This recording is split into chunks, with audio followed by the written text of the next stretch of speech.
Good afternoon, good evening, good morning, everybody. My name is Peter Joseph, and welcome to Revolution Now, episode 54.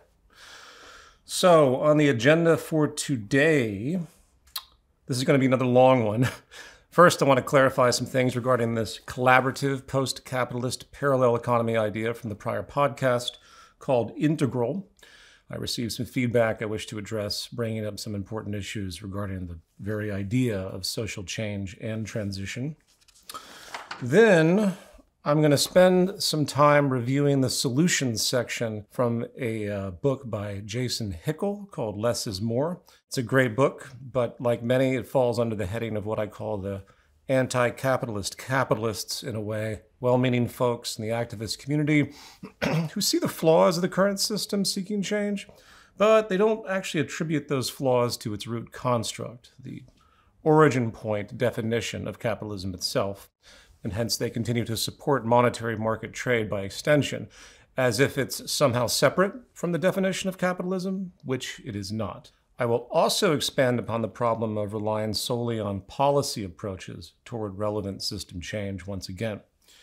And finally, to wrap up the section on competition, which has been a core focus for at least 3 or 4 podcasts now, I'm delighted to feature a 40-minute interview with author and researcher Alfie Kohn, who we've talked about before. We'll be exploring the structural and educational roots of our neurotically competitive culture, which I would argue is effectively a public health disaster. You know how you can look at things like drug addiction or school shootings as a public health issue? The same lens can be used for framing the modern cultural neuroses of competition, a dramatic, socially destructive force on virtually all levels. But let's begin. On the subject of radical social change, we have the reality of transition, some path to be forged, which we can all agree will likely not be simple. It will likely not be linear. Very often today, we hear the phrase system change. It's become rather common in activist speak, even though many who use the term don't seem to know what they're saying in many cases. Rather, it's employed as more of a gesture to express a radical extreme intent, such as, again, more forceful policy demands. And as I've talked about, policy approaches to regulate or influence a social system are rarely a concrete move toward true system-level change, and I'm going to be running that into the ground exceptionally today, so I apologize in advance for any redundancy. But fortunately, there are people out there that have indeed come to terms with the root problem of a market economy, rejecting mere policy or regulatory initiatives, realizing just how dramatic the needed paradigm shift really is. And the first tendency of these activists, as I think we've all seen, is to start pondering what's the new society going to look like based on ideas of sustainability, public health, science, technological potential, education, and so on. They want to build new models around core principles, which is great. We need that. It's all well and good. It's informative. It's educational. It helps show the potential that we really do have for an improved future, putting to rest the idea that everything we see around us today is the only way it can be. A dogma that is ever apparent, sadly, once again. The problem is rarely in these developments is proper gravity given on the role of transition. And I'm not simply referring to those that just lack all transitional ideas, which is also very common, but the recognition that from a technical perspective, given we're dealing with properties of a complex adaptive system once again, what unfolds in transition is in fact even more defining to the outcome than the goal assumed.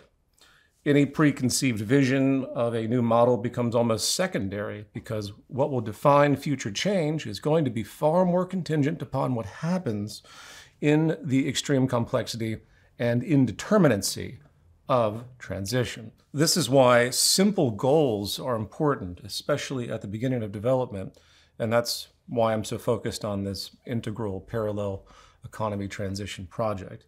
The indeterminacy has to be anticipated in the most strategic way for any of it to matter. Let's remember, there's no chance some magical new landmass is going to materialize on Earth where people seeking a sustainable society can just build out a new system. Likewise, even if there was a total revolution in some nation politically, with the option to install a completely new socioeconomic model, we're still faced with the cultural crisis of those who remain locked in the current system's values and practices. And this requires the need for gradual acclimation. It's something people don't talk about enough. And part of the integral parallel economy project, is not just a collaborative model development, but also gradually forging different values and practices. Furthermore, and this responds to a series of messages I've gotten since the last episode, if a new nation did somehow adopt a new contrary system, other major nations dedicated to the market religion will no doubt see the emerging heresy of the new state as a threat to their way of life, working to destroy it. History is sadly full of such examples. The market economy requires homogeneity and constant openings for capital accumulation as well. And this breeds a mentality by which, under the cloak of assumed social threat, such as claimed loss of freedom and democracy in the target nation, such nations are overthrown. Sure, we've seen some radical initiatives in the past make a dent. The Bolshevik Revolution, which, regardless of ideology, did counter some of the prevailing norms of the time. But today, the world is far more homogenized within this neoliberal market structure, posing tremendous influence over the behavior of seemingly sovereign economies. And if a nation does move against the market god, odds are they're going to be sanctioned and punished. Point being, any total revolution option isn't a dependable option in the traditional sense of political or democratic uprising. Some may disagree with that and still push for traditional political revolution through social movements. And it's certainly worth a shot. In the same way, using common politics and regulation should be pursued regardless as well. But such are really complementary and supplemental by default. You can't expect it to work alone. In fact, it's one of the major realizations I've had over the years, having spent well over a decade engaging countless activists assisting large-scale social movement activity. The development of hundreds of local chapters, watching their behavior, thousands of educational events, and so forth. The limitations begin to become clear. Community development, protest, and awareness campaigns are all important, but they are only one small part of the chess game required in the interest of radical economic change. Trying to appeal to the public and ultimately appeal to power in large force to demand change is needed in summation here. It's just not going to be a completely dependable angle. And please know, I'm well aware of the extreme gravity of the situation when it comes to the pollution crisis and the hydrocarbon industry and other elements. There is a need to put dramatic pressure for immediate change to reduce future damage, even without a new socioeconomic model. And we should do that. But unfortunately, once again, the path towards true governmental influence is severely blocked. Hence, part of this process has to be developing and building and not waiting for approval from anyone. On that, to quote system scientist Donella Meadows from her book, Thinking in Systems, she talks about finding powerful, magical leverage points, like the best usage of language, but we get it. And she also talks about this dance inherent to the complexity of change. She writes, magical leverage points are not easily accessible, even if we know where they are and which direction to push on them. You have to work hard at it, whether that means rigorously analyzing a system or rigorously casting off your own paradigms and throwing yourself into the humility of not knowing.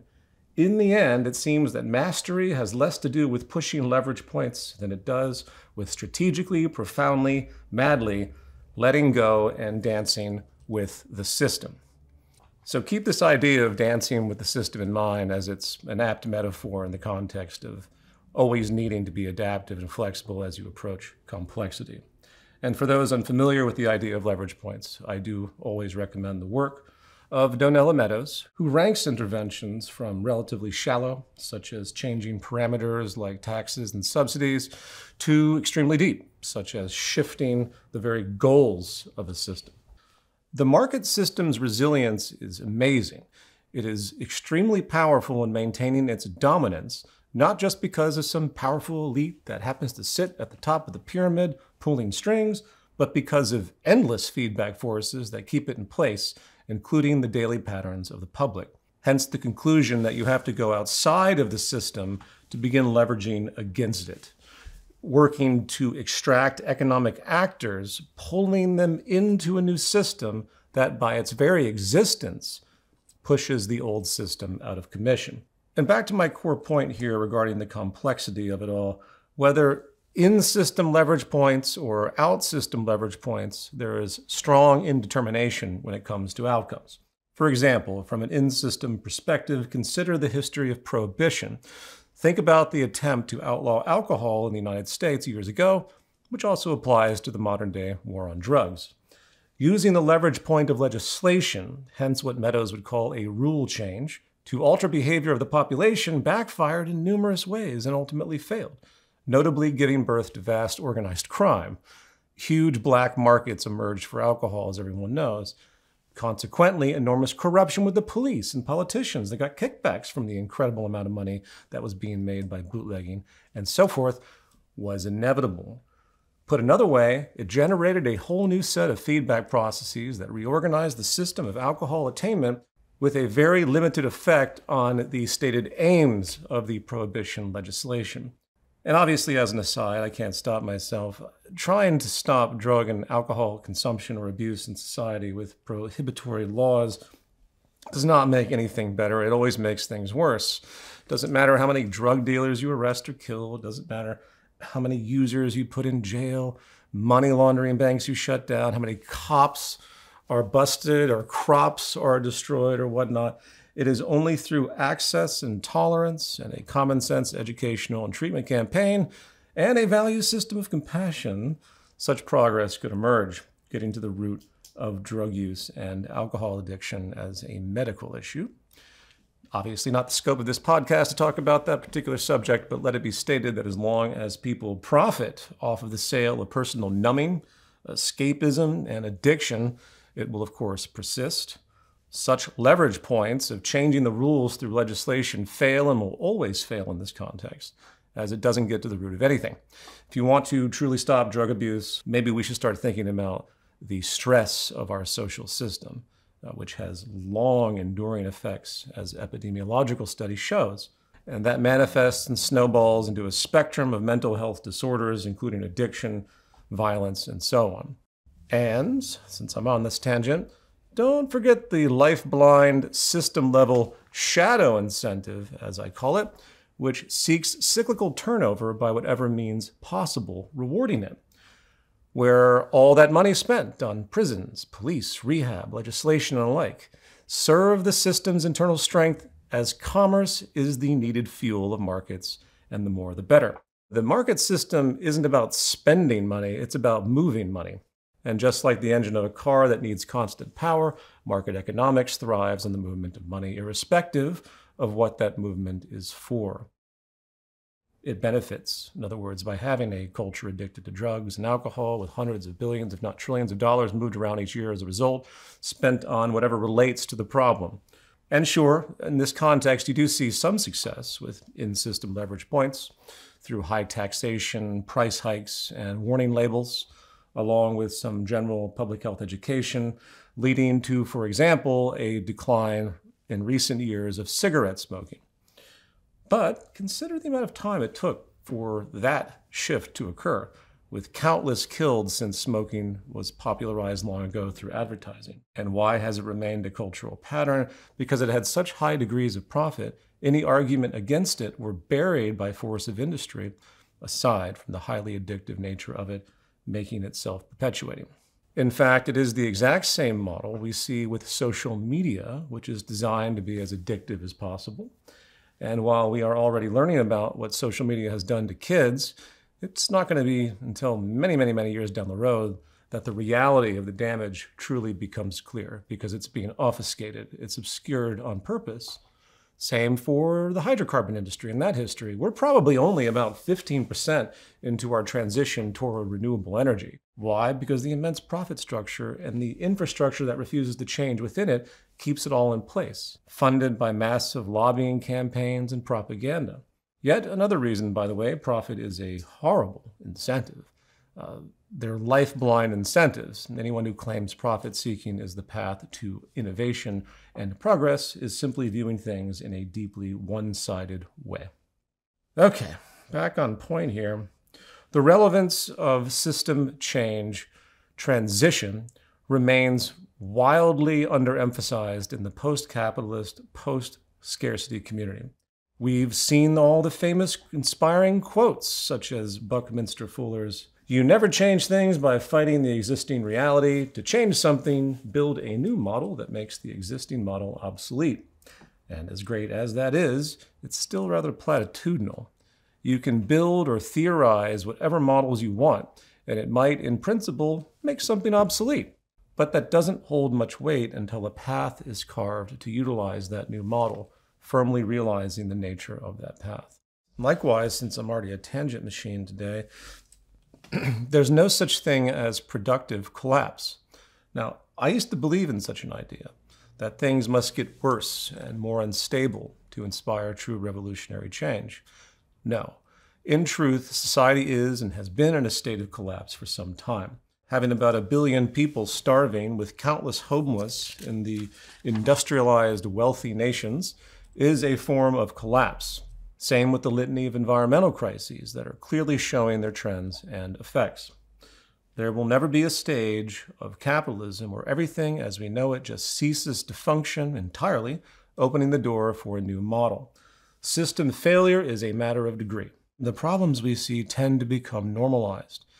You would think the idea of walking around a city full of homeless people would shock everyone all the time, every day. No. They see them so often that they say, "Oh, that's just the way it is, how sad." We are culturally slowly boiling the frog, as that old metaphor goes, to become essentially a more sociopathic and apathetic society. And that is the long-term path of our cultural adaptation in this regard. I would also say that the pressures emerging at this time and will continue to emerge are far more likely to create a stress response, a kind of anti-social impulsivity, fear, not rational thought. An increased level of selfish tribalism is far more likely than any kind of thoughtful, concerted community effort to solve problems. Why? Because not only have people been trained to think selfishly and competitively, stress can trigger biological reactions that amplify thoughtless responses, as has been studied at length. Remember, at no time in human history has society been faced with the global level crises we have now.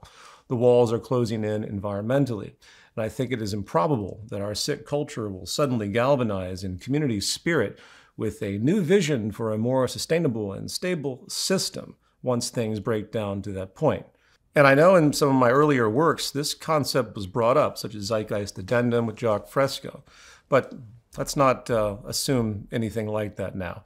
The worse things become, the harder relevant transition will likely be, including the fact that government is only going to grow more totalitarian. As society becomes more unstable, it's not going to be open to more reforms and democratic processes. It's going to be open to more controls, which, once again, is why I still encourage people to do what they can within the traditional political system, the traditional leverage points, while also working with far more important out-system leverage points, as we'll be talking about more so. And remember, all politicians are not the same, no matter what side of the aisle or what categories have been thrown around them. Take things as they are. Do not fall victim to partisan groupism, where anytime someone brings up an individual politician for their absurd behavior, somehow you're supporting or against the group they are part of. That's all a big distraction as far as I'm concerned. We need to be able to recognize the differences in leadership to, again, slow down. We don't need more damage accelerators out there. It's not about trying to find politicians that have true solutions. It's trying to find people in power that are not going to make things worse that quickly, because they're all going to make things worse. Now, before we move on, there's one more thing to add in regard to this parallel economy project that I've been talking about, integral, and what separates it from common social movements. Grassroots social movements, particularly those that are not institutionalized with paid workers and income, almost always self-destruct in time. Grassroots volunteer organizations rooted in protest, educational, and awareness work, appealing to the public for action to push politicians or political power in the hope for change, inevitably become vulnerable to disappointment, boredom, internal and external conflict, sabotage, and other layers of distraction and interference. And the larger they become, the worse it is. In my time with TZM, for example, I watched it all. Whether it's attacking an assumed figurehead of an organization, absurd critical news media and propaganda, general harassment, internal frustration within the community, the presence of misguided ambitions, meaning folks that come into a voluntary organization ostensibly seeking to work toward the stated aims, only to deviate with egotism and so on. There's a shelf life to the whole thing. The beauty of this integral parallel economy project is these kinds of problems will not exist to any degree to have a true effect. The effects will be marginal. Why? Because people in integral participate in the network tangibly. There is no other form of participation. It's not about awareness or appeals. It's not about a group event.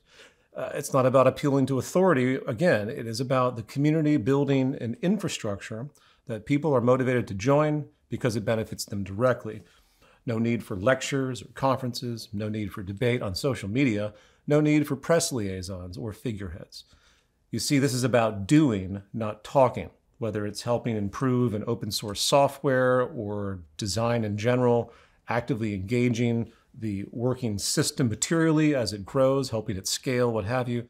Integral is protected from such destructive distractions and problems by the very nature of what it is.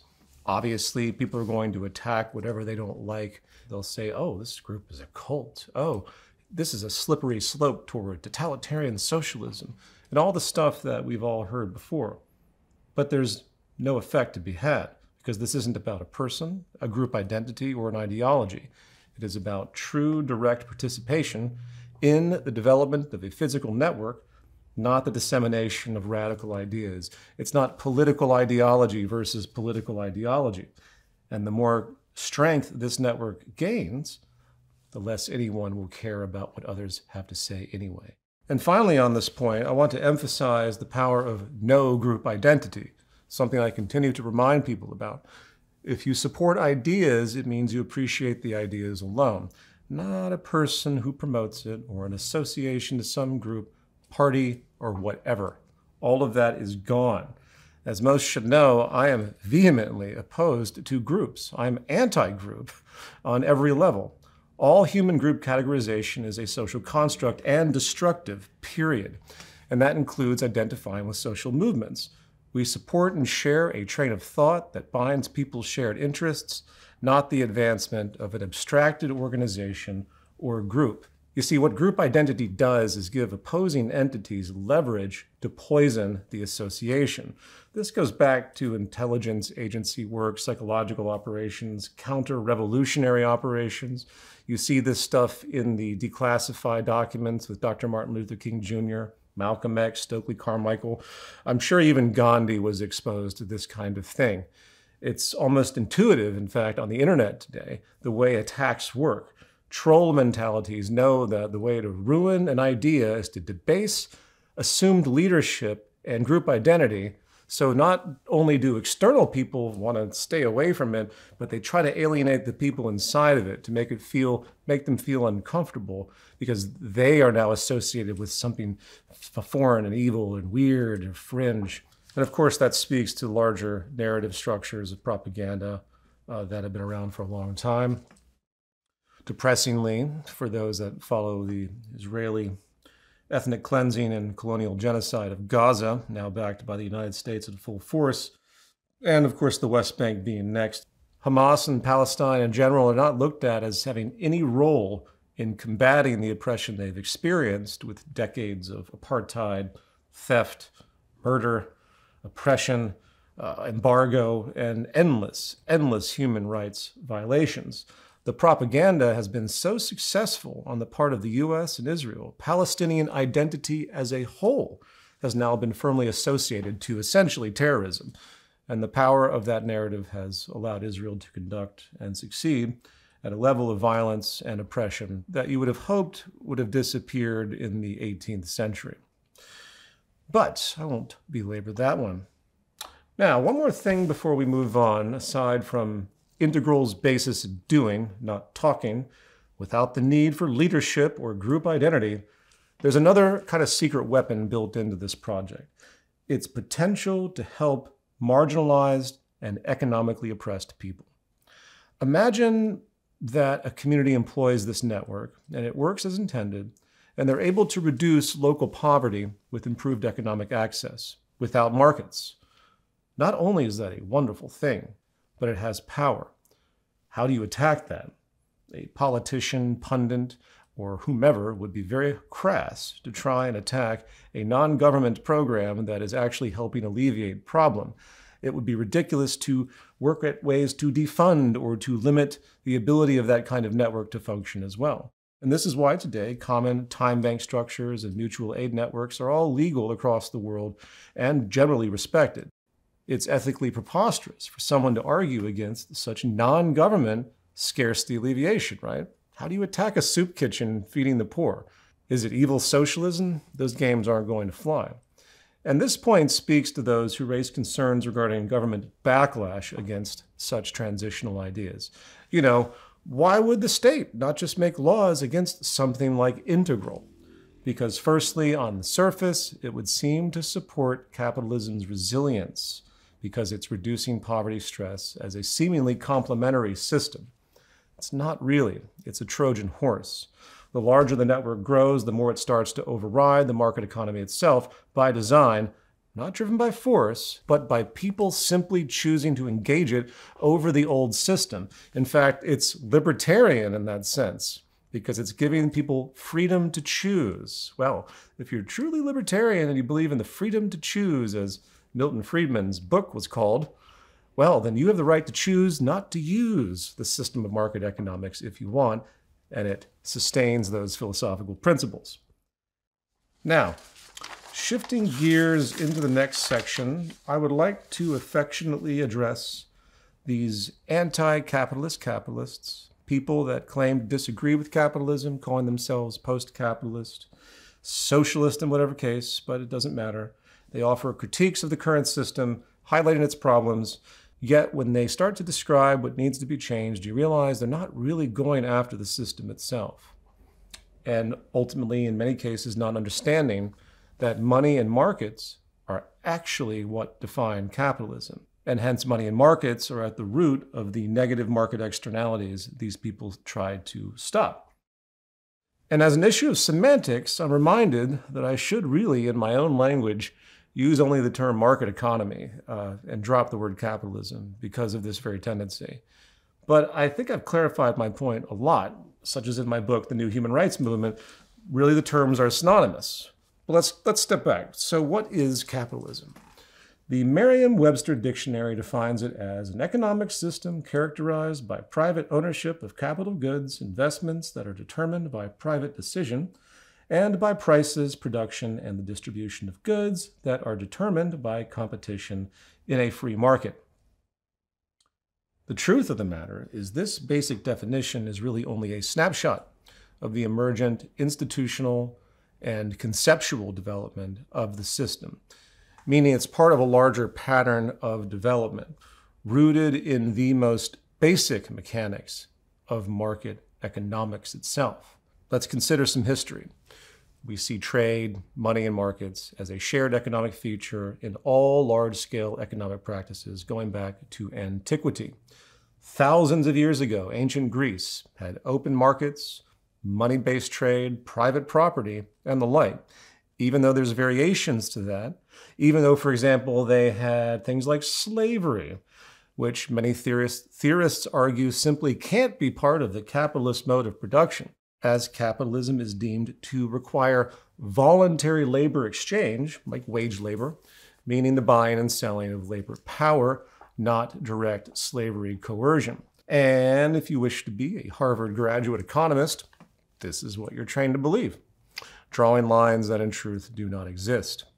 The distinction between slave labor and so-called voluntary wage labor exchange is not a distinction at all, but a variation on a theme. If a society is constructed by which your survival requires you to submit to servitude in some form, by force of the structure, whether dealing with a king, a feudal lord, or a corporate CEO, and you're not going to be able to survive without that submission, by definition, it's not voluntary at all. Likewise, if the relationship of labor power means another person is going to gain advantage off of the fruits disproportionately, it is hence not a mutually beneficial transaction either, in the sense of equal gain. In other words, it is inherently exploitative, as all market transactions are. In other words, it's not the specifics that matter, it's the structure of social relations, as I will describe. Remember, history is written by the winners. People that promote capitalism definitely don't want to admit that the economic incentives for abject slavery, regardless of any political, religious, or social tradition overlap, is absolutely coherent with market economics and hence capitalism. For what is the economic purpose of cheap or affordable or low-cost labor costs or competitive labor costs? Cost efficiency. Slave labor extracts 100% surplus value, minus the basic cost of food and shelter for the enslaved, while modern wage labor, which the vast majority of workers today are involved, is merely a variation of this. Whether earning minimum wage and barely surviving or working a high-paying corporate job, all workers exist within the same fundamental structural relationship, serving the interests of those extracting disproportionate gains in the interest of cost efficiency. This is about relationships of the structure, not a snapshot of what the system structure has manifested qualitatively or in variance at any given point in time. Hence, it's no surprise that according to basic United Nations standards, there are today in the capitalist world more slaves than any time in human history, based on absolute numbers. Now, let's step back for a moment and better frame this perspective. What I'm explaining here is, in systems science lingo, what you call structural invariance or organizational invariance, which means the root or organizational architecture of a system remains the same, but various contextual differences make the behavior appear different on the surface as things change. The reason people maintain a myopic definition of capitalism, not understanding that it is the active manifestation of monetary market economics, is because of the superficial differences they are trained to observe are just that, superficial. It's all about custom definition, like a person jumping on a trampoline and a photo of them is taken when they are in midair, and you don't see the trampoline, you don't see anything, you just see that snapshot in time. You don't know the dynamics, even though you can infer, but it's just a snapshot. That's people's frame of reference today when they define capitalism. Now, going back to Greek antiquity, major urban centers like Athens were bustling trade hubs. The market economy in ancient Greece was robust, even though different in terms of peripheral attributes, that snapshot once again.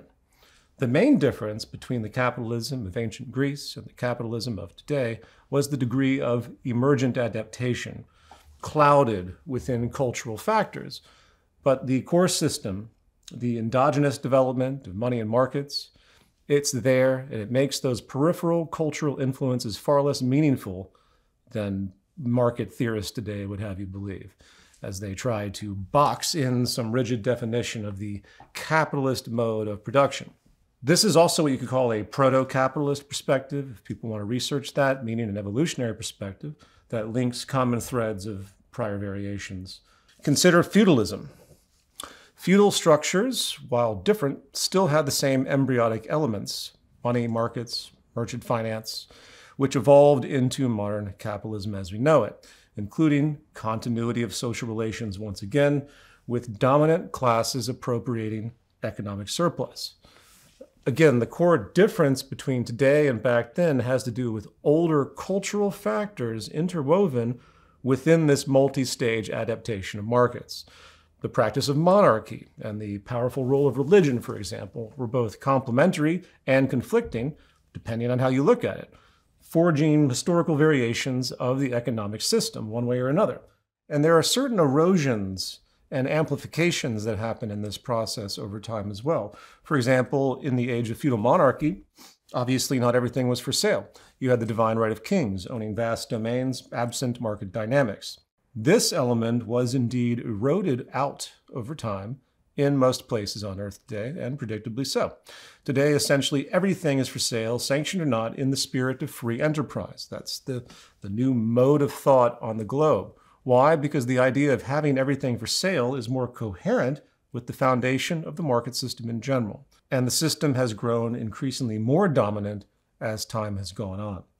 Some may remember a quaint book I've referenced a few times, What Money Can't Buy, The Moral Limits of Markets by Michael Sandel, where he talks about the increasing marketization of life, how we have gone from a market-based economy to a market-based society. And this tracks with the emergent pattern we've seen going back centuries. For example, today, people constantly argue about politics not having money in it, how we have to get big money out of politics, or maybe just money entirely out of politics. The common sense position that no, money should not be influencing policy about people's everyday lives, but it does. And the question is, why do we consider this to be off limits? What is it about this market economy that we trust these dynamics of money and markets on everything, but not in the government sphere? Well, we all have common sense with that. We know what the problem is, but if you think about it, it's completely inconsistent with the dominant structure we are inside of once again, which is why slowly but surely the power of money and markets prevails, not democracy, not common sense. It's inconsistent for money and markets not to be involved in politics and legislation because that would be the only domain left that didn't utilize market forces. Which also explains why laissez-faire economists, modern libertarian mindsets once again, see the state apparatus as a foreign entity that interferes with the purity of their market religion. It's not natural. The system has evolved to not understand any type of human activity that isn't embraced by market forces, which is also, once again, why democracy is fundamentally incompatible with market economics and hence capitalism, unless one's idea of democracy is the freedom only to buy and sell without concern for anything else. Forget the well-being of society, forget the habitat. It's the invisible hand of the market. And that's kind of the implication of those that continue to invoke that kind of self-regulation. And once again, it reinforces the trajectory that we see. The destruction of regulation, policy, and even the most basic role of government is occurring. It's an erosion process. The system wants to get rid of the regulatory apparatus and let the true dynamics of the aristocracy of capitalism flourish. That is literally what everything suggests in this emergent adaptation. What is happening right now with the Trump administration, with Elon Musk and all of these characters?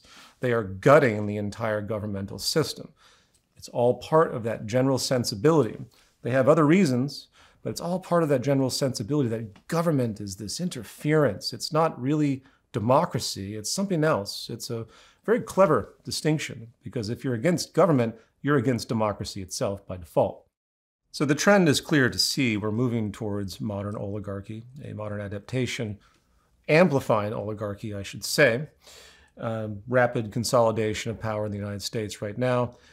And this is just what we can expect as this evolution continues, this emergent adaptation.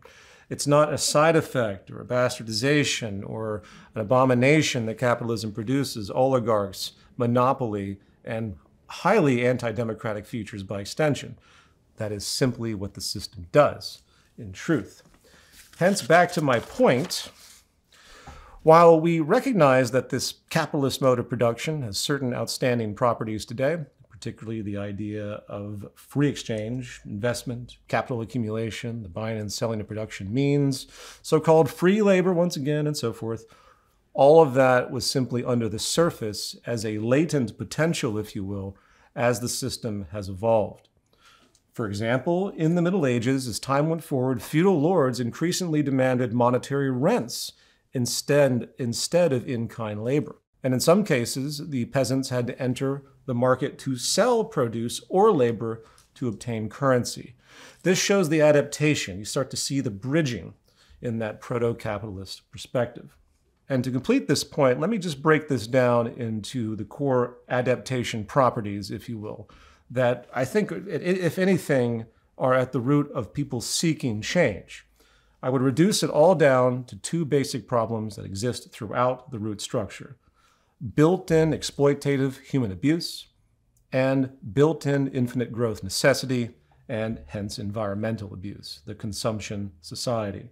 No matter the historical variation in the utilization of markets, no matter what kind of regulatory policies are attempted, the market system endogenously moves toward elitism through exploitative human abuse, which is hierarchy and oppression producing, coupled with the necessity of constant consumption and growth, and hence environmental abuse. It's not a question of if, but a question of when, as industry becomes more productive over time. Now, more specifically to exploitative human abuse, which occurs either on the interpersonal level or the intergroup level, it is inevitable, as there is no collaborative form of market economics. The structure of social relations are immutably antagonistic, even in, say, a business cooperative, where everyone earns an equal share of profits and wages. That seemingly egalitarian internal structure does not isolate the enterprise from the broader system. Markets systematically pressure all producers, cooperative or otherwise, to keep costs down, including labor costs, in order to maintain competitive edges and hence profitability. This cost reduction incentive, required for all businesses, cooperatively operated or not, forces exploitative abuse for cost efficiency somewhere down the supply chain, somewhere down the labor chain.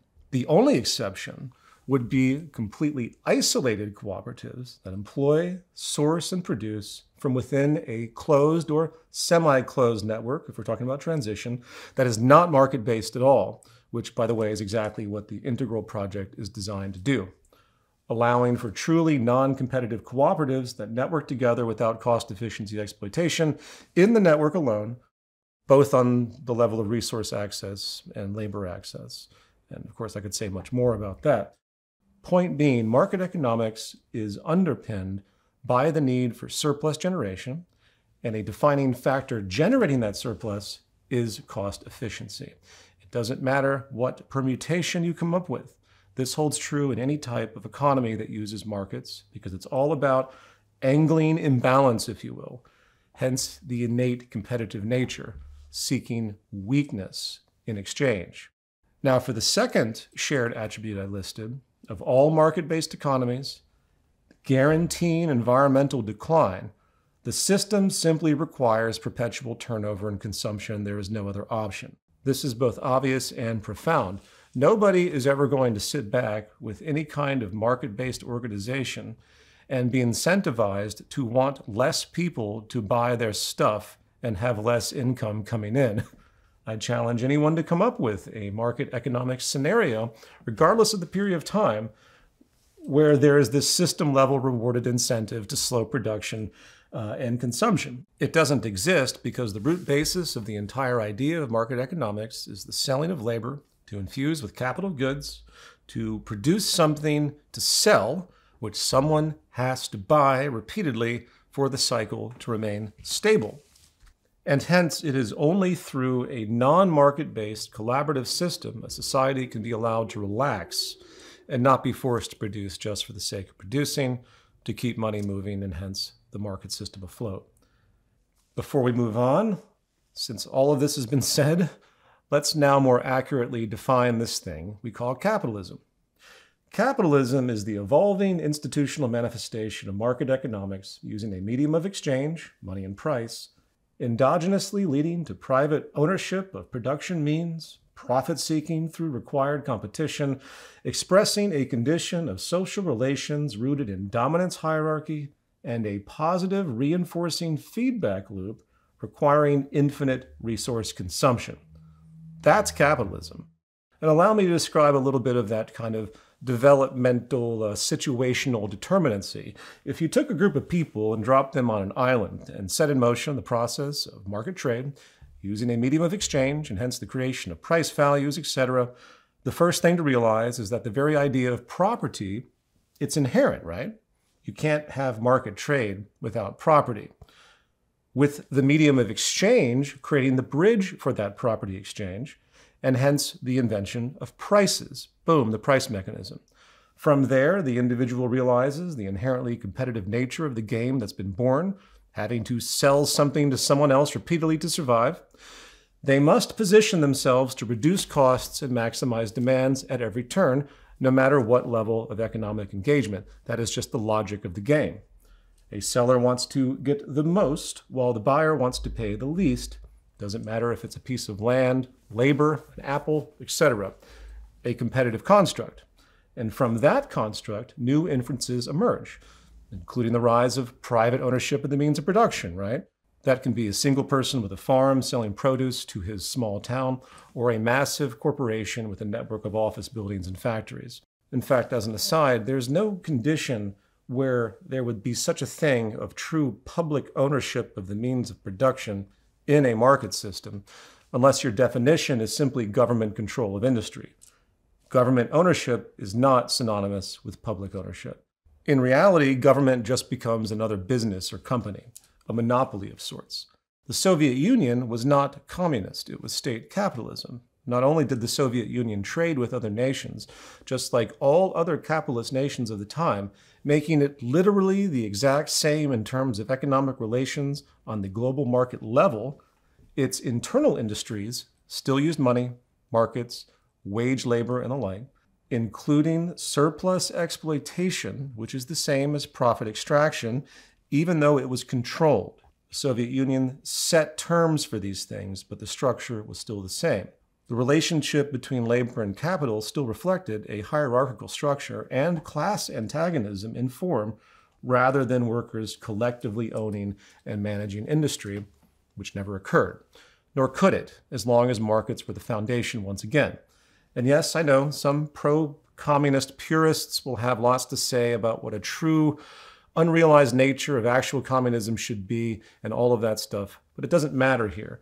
The only empirical example we have of the supposed communist idea is the USSR and a few other offshoots flying the flag of communism as a victory, while self-professed capitalists attacked that same flag. It should be no surprise that when the USSR fell, oligarchs rapidly took over, and almost overnight, a far more private enterprise-based market economy was instituted. All they did was take the existing state corporation and the apparatus and infrastructure and chop it up amongst a bunch of business-owning elites, and it was set up. Okay, moving on finally. Let's now talk about the solution proposals in Jason Hickel's book, Less is More, which I think will be an informative exercise as to why some solutions are better than others in the interest of large-scale social change. And let me just say up front that I encourage people to read his works. I like Jason. I'm not here to attack his intentions. He has been invited on this show. Let's hope that he actually chooses to come on. Now, the core content of this book is diagnosis and philosophy, with some anthropological insights here and there. The title is about supportive degrowth, the core theme. Overall, the work takes aim at many of the same criticisms and system observations that have been covered on this podcast, such as the problem of capitalism's growth needs once again, and how the idea of green growth, of course, is preposterous out there, the absurd measure of GDP as some indicator of public health or progress, how rich nations abuse poor nations in that growth context of historical colonialism and all of that, all good observational stuff. Now, as far as solutions, it comes down to only one chapter, chapter 5, and it's this chapter we're going to be talking about. Divided into 15 sections, 5 solution steps are proposed, but let's just go through each section step by step. And remember, here's the question. From a systems perspective, understanding the endogenous nature of market economics, which we should all agree is synonymous with capitalism, why do these proposed solutions fail to get to the root of the problem, and why are they improbable to be implemented or sustained in a meaningful way? Keep that in mind. The opening section, titled Pathways to a Post-Capitalist World, begins with a quote by Greta Thunberg. Quote, "We cannot save the world by playing by the rules because the rules have to be changed," unquote. This is true, but it depends on how deep you go. The Monopoly game does have rules that can be changed, but the real problem is the very structure of the game board itself, not the rules. One of the things I will be repeatedly saying here as we go along is that some of these rules that we are not to play by, in fact, or at least not rely on as the most important mechanism, is government itself, politics, voting, and our so-called democracy. It is indeed part of the transition equation, but not the most important part by far. Keep that in mind as well, and let's continue. The opening section continues to challenge the economic growth narrative and how it's not inherently positive, suggesting that, open quote, "Once we understand that we can flourish without growth, our horizons suddenly open up," unquote. The message is that degrowth is the core solution to climate change and similar environmental crises, along with being the basis for more equitable resource distribution as well, all right? And we just need to figure out how to do it, right? He emphasizes the need for some kind of organized economic reformation, and properly so. The implication is that some kind of new system can be born through a planned transition that moves from this old growth paradigm to something more steady state by the use of policy incrementally. The next section, it's called the emergency brake. Here he continues talking the merits of degrowth, meaning less material and energy use, and how, of course, it will lead to fewer negative market externalities, such as deforestation, biodiversity loss, and the like. In the second section, he states, open quote, "In other words, degrowth, reducing material and energy use, is an ecologically coherent solution to a multifaceted crisis." Okay, we get that. Using less stuff is better for the ecosystem, rightly so. But this proposition starts to give away the fact that while he sees degrowth as a solution, he's sidestepping the root of the growth problem itself. Like saying a diabetic needs insulin injections, and that is the solution to the problem of diabetes overall. Obviously not. It's just a counterbalancing force. Let's let him continue. Open quote, "And the good news is that we can do this without any negative impact on human welfare. In fact, we can do it while improving people's lives. How is this possible? The key is to remember that capitalism is a system that's organized around exchange value, not use value." And it is this vague phrase that sets up the next 5 sections, which he sees as 5 steps forward. However, before we go into that, let me explain his point on value. Exchange value is price, and use value is utility. A bottle of water has high use value, as without it we die, but it has low exchange value because of a general abundance, relative abundance. While this isn't actually inherent to most things that are mentioned in his 5 steps, it is an important point philosophically. Price is a terrible method of defining value and pollutes our culture's sense of reality, in fact. It has given birth to terms like expensive or cheap or worthless when we think about things around us, not through the lens of reality, but through the lens of market-based values. We see this idea even with people, rich people. Just like a famous painting, are held up on a pedestal for being rich or of greater value. People are trained to think these people are more important. We can also talk about the Veblen good, as I've commented before, by which the want of an item is tied to its high cost, regardless of the purpose, which means it's all about status. In fact, and I think I've commented on this before as well, over the course of social movement work, doing lots of events, usually free events, thousands of them, it was found that even though we did a lot of free events, sometimes we had to charge a few dollars just to get people to come because they saw the quality of the event through the lens of exchange value, meaning free means something worthless once again. It's fascinating how markets have utterly perverted human value sensibilities. Anyway, back on point here. Let's begin with step 1, as he states it, end planned obsolescence. This section mostly defines and gives examples of planned obsolescence and its wastefulness. All good observational stuff. So then, how do we end it? He writes, quote, "One option is to introduce mandatory extended warranties on products with simple legislation. We could require manufacturers to guarantee their products for the duration of maximum feasible lifespans," unquote. So the solution is legislation to force better practices. Okay, how do you do that? You vote, you lobby your local politicians, you make noise in public protest, maybe you yourself run for office, and you hope that the idea of mandatory extended warranties will rise to the surface and become law. He continues, open quote, "We could also introduce a right to repair, making it illegal for companies to produce things that can't be repaired by ordinary users," unquote. He also proposes transitioning to a leasing model for large appliances, holding manufacturers responsible for maintenance and repairs. And he describes these policy-seeking steps as part of an organized transition to a so-called new economy. Now, let me state that on a more grand level of this kind of let's just do this thinking, specifically with mandatory extended warranties, if it was possible to simply turn the entire market economy into a leasing system where the companies producing the products had to maintain them for their entire lives, you would certainly see a dramatic change in the quality of goods and sustainable integration in the market network. I've also proposed these kinds of theoreticals in the past, but with an important caveat: it will never, ever happen. I'm not saying it is impossible for mandatory extended warranties to occur, to whatever positive effect, but the more such policy challenges cyclical consumption and hence creates business contraction and hence economic contraction by extension, the stronger the opposition to that policy becomes.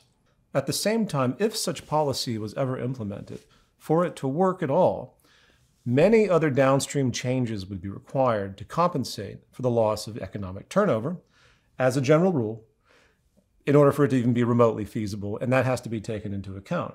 So let's consider the example of a store owner that has 3 employees. They need to gain X amount income a month to remain profitable and stable.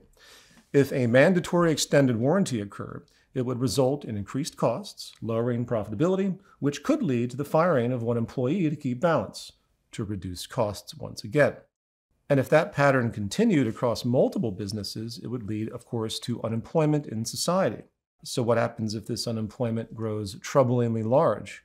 Well, you can remove the degrowth laws creating this unemployment, which is exactly what would happen, or it would be attempted, considering the pushback that might keep it in place.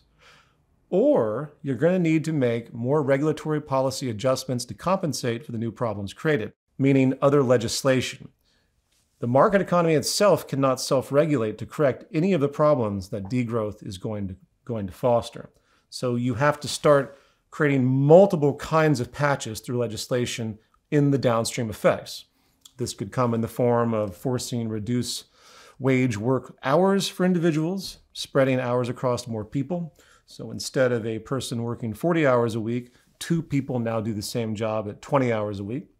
But wait, what is the downstream problem now? Now you have the problem of wage income itself. If a person gets $1,000 a week for 40 hours, they now only get $500 at 20 hours. So legislation would then need to come to mandate higher wages because the market isn't going to do that on its own once again. So if a company is mandated to hire 2 people at 20 hours a week, having to double the wages, their wages for the sake of their living standards, how does the business even afford that? That's twice the pay. Well, they raise prices, which means inflation. And now with higher prices, consumers have less purchasing power, which can lead to reduced demand, and reduced demand may lead to further business contraction, forcing some businesses to close or further cut jobs, creating even more unemployment, and on and on. And if it's severe enough, the government might be pressured to intervene even more in the form of subsidies, price controls, universal basic income, and so on. The pattern goes on, and I'm not saying there are no areas of balance where degrowth policy is able to work to a degree without causing too much economic hurt downstream, but the general pattern is clear and observable. The moment you push degrowth through policy, you have to compensate for the downstream effects, which are legion, ultimately leading to even more and more complex legislation because the market economy can't do it itself. And the more pain those degrowth elements and degrowth policies create, the more politicians and even the general public will seek to remove the initial policies that were there for degrowth in their short-term interests, in the interest really of the stability of market economics itself. Now, I want to point out, before we continue, that I truly get where Jason is coming from. In my books, TZM Defined and the New Human Rights Movement, I also express this policy approach, but it's done with the view that it's supplemental once again. In the New Human Rights Movement, I refer to the 4Ds: design, deter, detach, and demand. The demand section describes the interest to use democracy as best we can. I state in that book, open quote, "Political influence, whether through grassroots protest or institutional lobbying via NGOs, will naturally be important. This is the arena of democracy that most think of, though often they misunderstand its limitations.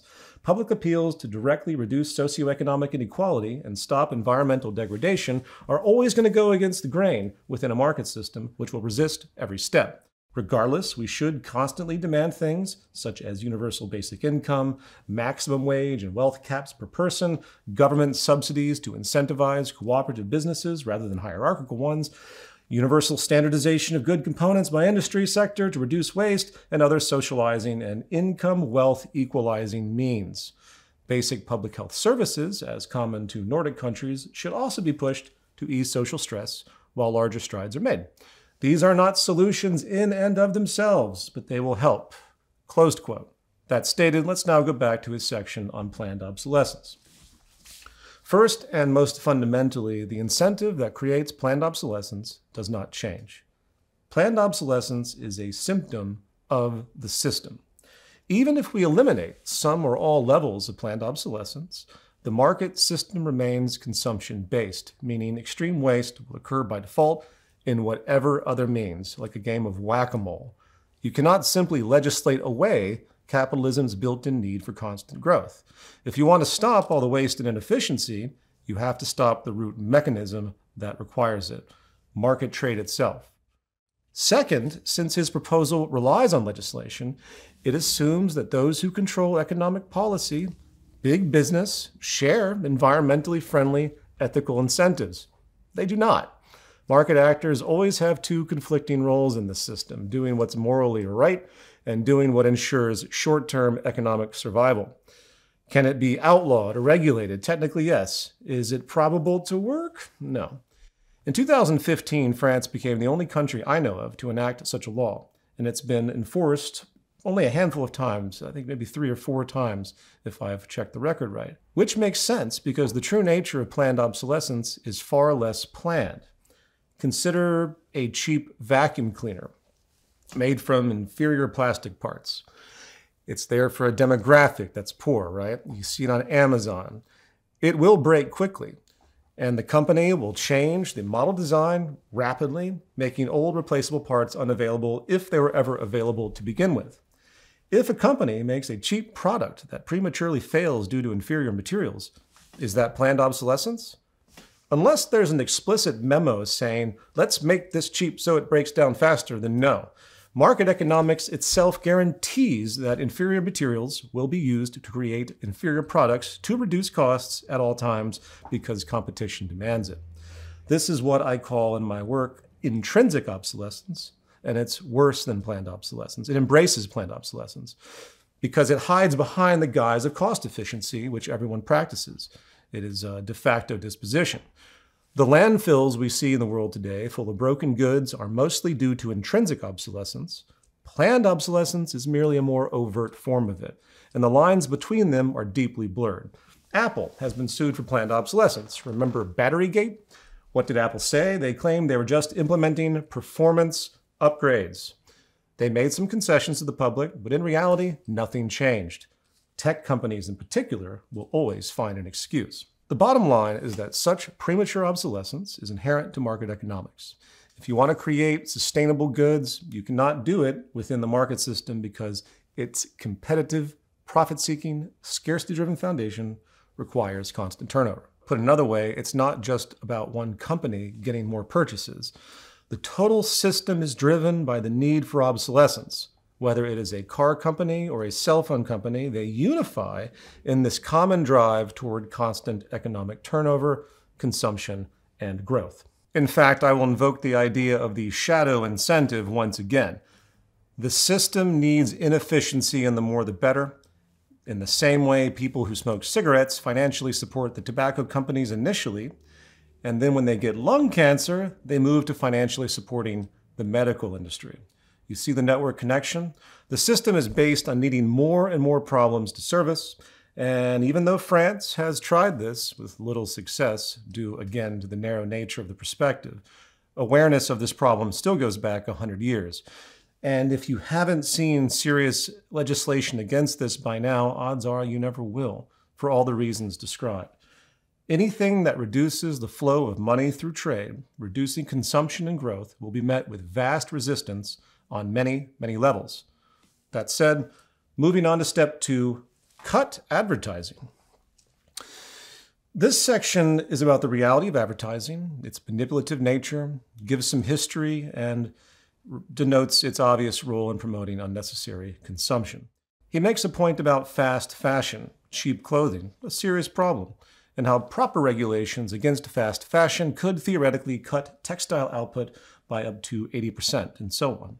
His policy suggestions include introducing quotas to limit total ad expenditure, legislating against psychological manipulation, liberating public spaces from pervasive advertising, and that's essentially it. Step 3, let's just do that. As with planned obsolescence, regulating advertising doesn't get to the heart of the problem first and foremost. Today, advertising is the lifeblood of a market economy, which is why you can't go 10 minutes or 10 feet without seeing an advertisement, horrifyingly enough. And they all serve the same function. He notes that long ago, ads were made simply to showcase a product rather than being persuasive or imposing, and that's partially true. But advertising has always really been about promotion. However, the science of marketing adapted quickly, particularly after the Industrial Revolution, when mass production and mechanization required the public to be actively motivated to buy more and more and more. To stop the true poison of advertising, you have to eliminate its reason for existing, which means you cannot have a system, once again, based on market trade. That's a fundamental observation. While any such anti-advertising policy, of course, should be encouraged, once again, we need to be realistic about what we're actually talking about. As I discussed in the last podcast, introducing new ideas to society and letting people's needs dictate what they want, having it built in without the need for advertising, is not difficult, as with the Integral project, but you can't do it in this system. You can't do it with inside the market system. There's very limited efficacy to the types of anti-advertising policies. Maybe you'll get something that doesn't promote too much nonsense to children before a certain age. Maybe. The goal of every market agent is to sell something to somebody else at a rate that keeps the economy running, preventing contraction. This requires a communication mechanism to get the public to want what is being sold. Hence, all businesses must behave this way in the competitive arena, and deeply so, which is why some corporations actually spend more money on advertising than they do on actual product development. That said, of all of his kind of prescriptions here, this one about advertising is definitely the weakest of the bunch. I'll just say that as an observation. But let's move on. You can be the judge. Step 3, shift from ownership to usership. I, too, am a fan of Jeremy Rifkin, who helped popularize the idea of access over ownership many years ago. Makes perfect sense. One person, one use model is silly in a scarce world. In fact, I feature this idea in my own chart of general transitional ideas in the new human rights movement, though my focus is not, of course, on assuming policy will simply regulate these things in reality, but rather on abolishing market economics altogether as the assumed goal throughout. But in this section, Jason lays out the logic for an access-based society over a property-based one. He states we need more public transit support, we need community-driven ride-sharing apps, and other such ways to reduce vehicle use in specific. And if we were to consider all the ways we could share utility in society, we could envision lots of creative approaches to shared access. And all such ideas should be encouraged if you can get them going in your community. But how do these ideas lead to system change exactly? Aside from just being generally practical or something lo-fi the community can do. As part of the Integral project, the idea is to combine mutual aid and collaborative access and development systems, structured as part of a unified transition away from market economics.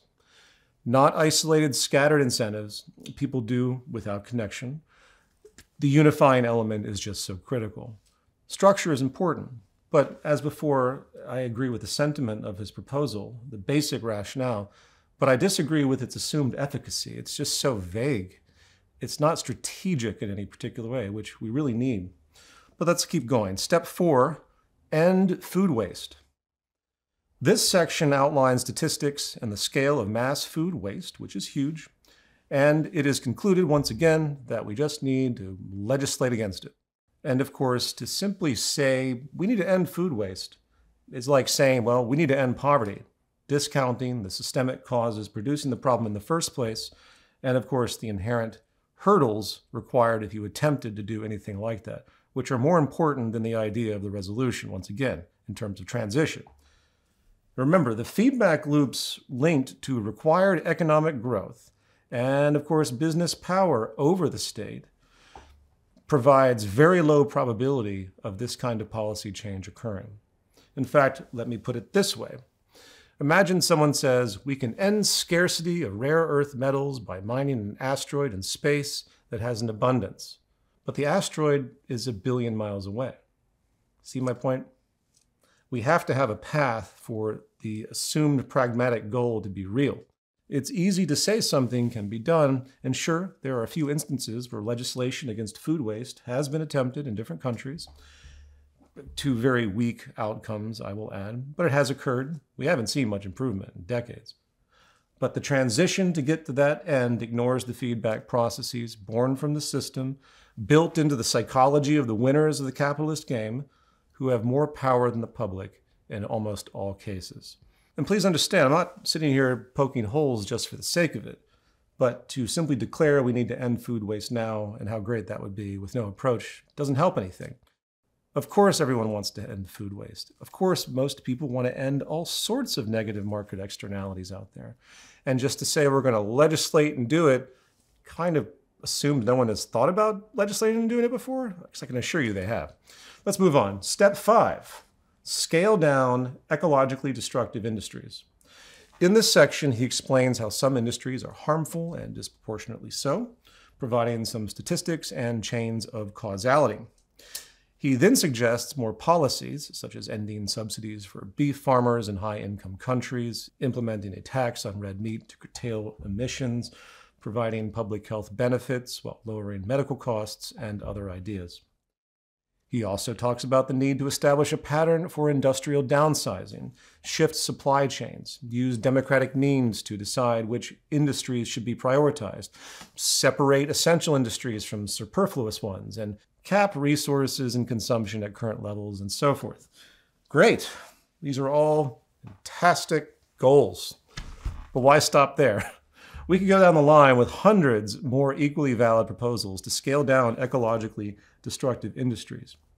But the true solution rests not with such a general policy proposal, but how that proposal could actually be implemented and sustained. And that's the problem, which means it would have to override the vast market reinforcing feedback processes that would fight such ideas viciously and likely win in the end.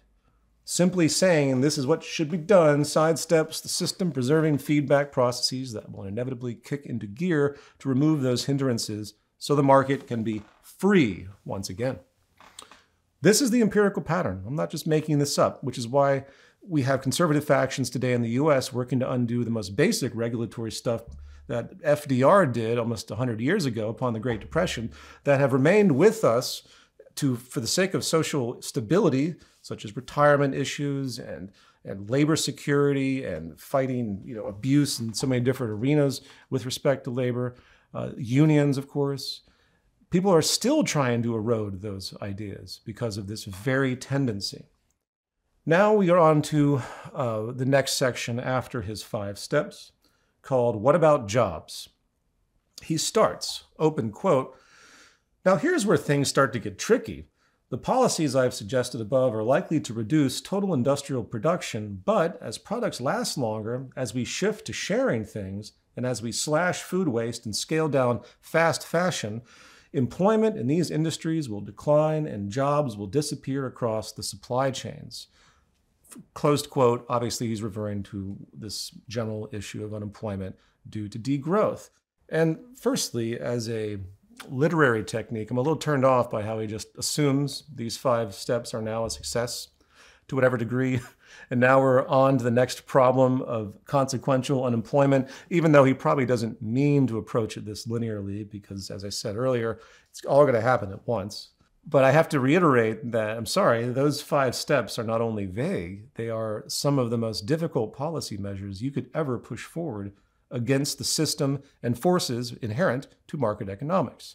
Every policy idea suggested would receive massive counter-lobbying efforts from big business and most of the public over time to destroy the initiative, and they would likely win in the long run. That said, let's return to his point about jobs. He acknowledges the technical problem that within a market economy, efficiency-led degrowth means job loss. So how do we deal with that? More policy once again. Shorten the work week. Deploy retraining programs to help workers transition from declining industries to sectors that are more useful socially. He then suggests implementing a job guarantee so that anyone who wants to work can access jobs in areas like healthcare, renewable energy, local food production, ecosystem regeneration, he says. And of course, he adds, and they'll all be paid a living wage as well. We have to legislate that in as well, which is fine because, why stop there? If we're just presenting ideas we assume can work in theory through legislation, let's just go hog wild, right?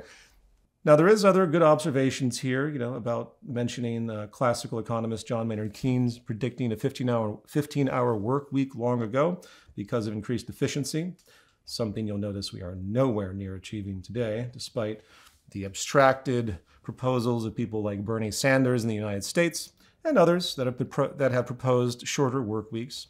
So this conversation has been around for a very long time. But the reason it's been around for a long time tells you something. It tells you what forces have stopped any such progress. Next, we have a theory of radical abundance. This section discusses scarcity in the capitalist system and the market economy in general, of course, emphasizing how scarcity is consistently manufactured, which is a good point, and it's important people understand it. The author also states, open quote, once we grasp how this works, solutions rush into view. If scarcity is created for the sake of growth, then by reversing artificial scarcities, we can render growth unnecessary. Think about that sentence. No. And this summarizes my position once again. You cannot reverse the manifestations of artificial scarcity in any form without changing the system at its root that demands it. To apply policy in this regard is to attempt to legislate against Goliath, as implied before. The river is more powerful than your boat, no matter how well the boat is constructed. You can't change the course of the current, though you may be able to ride against it for a little while. And once again, I get the idea here, the assumption that we can counteract the forces of growth internally through policy, and then you use that as a leverage point for larger system change. But the logic here is very messy and omits a great deal, because you can't reverse artificial scarcities, rendering growth unnecessary, in a system that requires growth endogenously. The causality is not coming from the existence of artificial scarcity itself, it's coming from the system that requires and creates that artificial scarcity. Again, this is a system that demands constant consumption, and it produces artificial scarcity through numerous reinforcing mechanisms, such as intrinsic obsolescence. Scarcity exploitation is hence the basis of the entire market model, not a side effect. The superficial idea that we can simply find a way to counteract such an entrenched, endogenous characteristic through policy ignores the true power of the root causality. Put another way, the growth imperative of market economics does not exist simply because we haven't created enough counter policy to slow it down or stop it. The growth imperative exists because it is built into the fundamental structure of monetary market trade, and it will bulldoze anything that gets in its way, which is why you have to go outside of the system to force true change once again. Moving on, next is the law of Jubilee. He continues with his policy proposals to address the reality that money is created through debt, which accumulates interest, highlighting compound interest, and how all of that comes together to create systemic scarcity pressure, as we all know. This is something I've discussed at length for years. I assume anybody here is familiar with this stuff. What is his solution? Forgive the debt, the classic Jubilee. So we just push that button. Simple, right? It's got to be easy. Just as we see today with every attempt to ease exponential debt burdens, whether it's for college student loans or medical debt or national debt of some poor, destitute country, the resistance is enormous. Financial institutions operate under the same capitalist logic. Debt and interest are the contract and the income. Money is the product to be sold, and interest is the profit, just like any other widget. While it's true that some debt dismissal can and has occurred historically, the idea that broad systemic debt forgiveness will happen today, either at the domestic or nation-state level, is beyond improbable. I'm not going to say it's impossible. None of it is impossible. It's just beyond improbable. This idea also sidesteps the geostrategic, dare I say, class war intent behind debt, which goes back thousands of years. Something that people don't like to talk about. Countries in debt serve geopolitical interests that maintain the power of the world, the balance of power.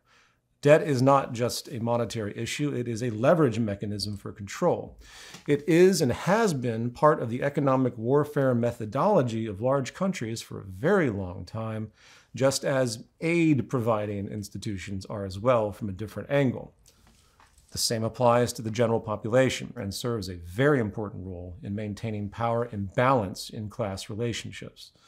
This incentive structure can't be ignored, and just as you compete in the market economy for strategic edges to gain market share and profit, which is understood as the required approach in the near zero-sum game, the same goes for macro-level competitive advantage when it comes to debt.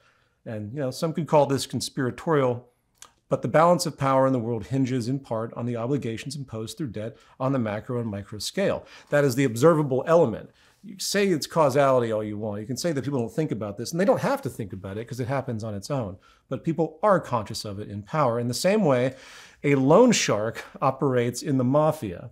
When the mafia loans you money, the goal isn't always for you to just pay it back with high fees. If you own or are in charge of something valuable, like a nation with resources, or you hold influence like a politician, etc., your indebtedness becomes leverage to compromise that borrower for future advantage. This is exactly how economic sanction patterns work globally if you take off the blinders. Point being, back to this chapter, good luck convincing any ruling circle of people fully aware of what preserves their power to agree to broad debt forgiveness. Sure, little points of forgiveness will occur here and there, but there's no reason to expect anything but minor alleviations. And he concludes with a quote from David Graeber, open quote, "Debt cancellation will be salutary, not just because it would relieve so much genuine human suffering, but also because it would be our way of reminding ourselves that money is not ineffable, that paying one's debts is not the essence of morality, and that these things are human arrangements, and that if democracy is going to mean anything, it is the ability to all agree to arrange things in a different way," unquote. Well, I agree with that statement. And there it is. Do you see it? Democracy as we know it, in fact, doesn't mean enough. Not inside the market system. The system has everyone by the balls through complex forces that are often largely unseen, and when you move against the system, almost as if it were a living organism, feedback forces rise to preserve its most natural state. But let's move on to the next section. New money for a new economy. He opens this section by stating, open quote, "But debt cancellation is not a one-off fix. It doesn't really get to the root of the problem. There's a deeper issue we need to address, close quote. Okay, so once again, we've just magically enacted this grand debt cancellation to whatever degree, and now it's time to move on to the deeper issue that we got, now that we have that under our belts. He concludes, open quote, "The main reason our economy is so loaded with debt is because it runs on a money system that is debt itself," close quote. He then rightfully explains how money comes from debt, money is created out of loan approval, how fractional reserve banking works, and so on, including the fact that banks, create the principal, but they don't create money needed to pay the interest, which of course creates artificial scarcity, forcing increased labor and production for the sake of growth once again. And everyone on this podcast is aware of all this, as has been discussed for at least 15 years. So, what is the next proposed solution? First, remove compound interest and focus only on simple interest, which is a weird decision because while compound interest is certainly bad, so is simple interest. Remember, none of the interest money exists in the money supply to pay it back. Second, he then proposes, you guessed it, that it's time to just create a new non-debt-based currency.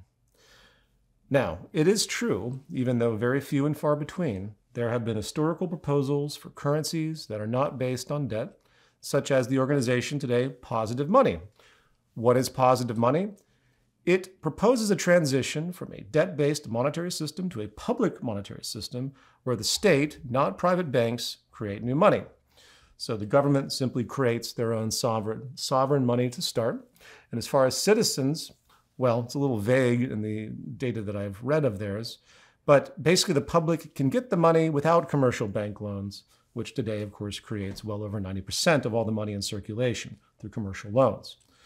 Now, as far as a little history here, some may remember from the Zeitgeist film series that in the 18th century, American colonies used something called colonial scrip, which was indeed debt-free. Colonial governments printed their own money and spent it directly into circulation for public infrastructure, salaries, trade, and so on.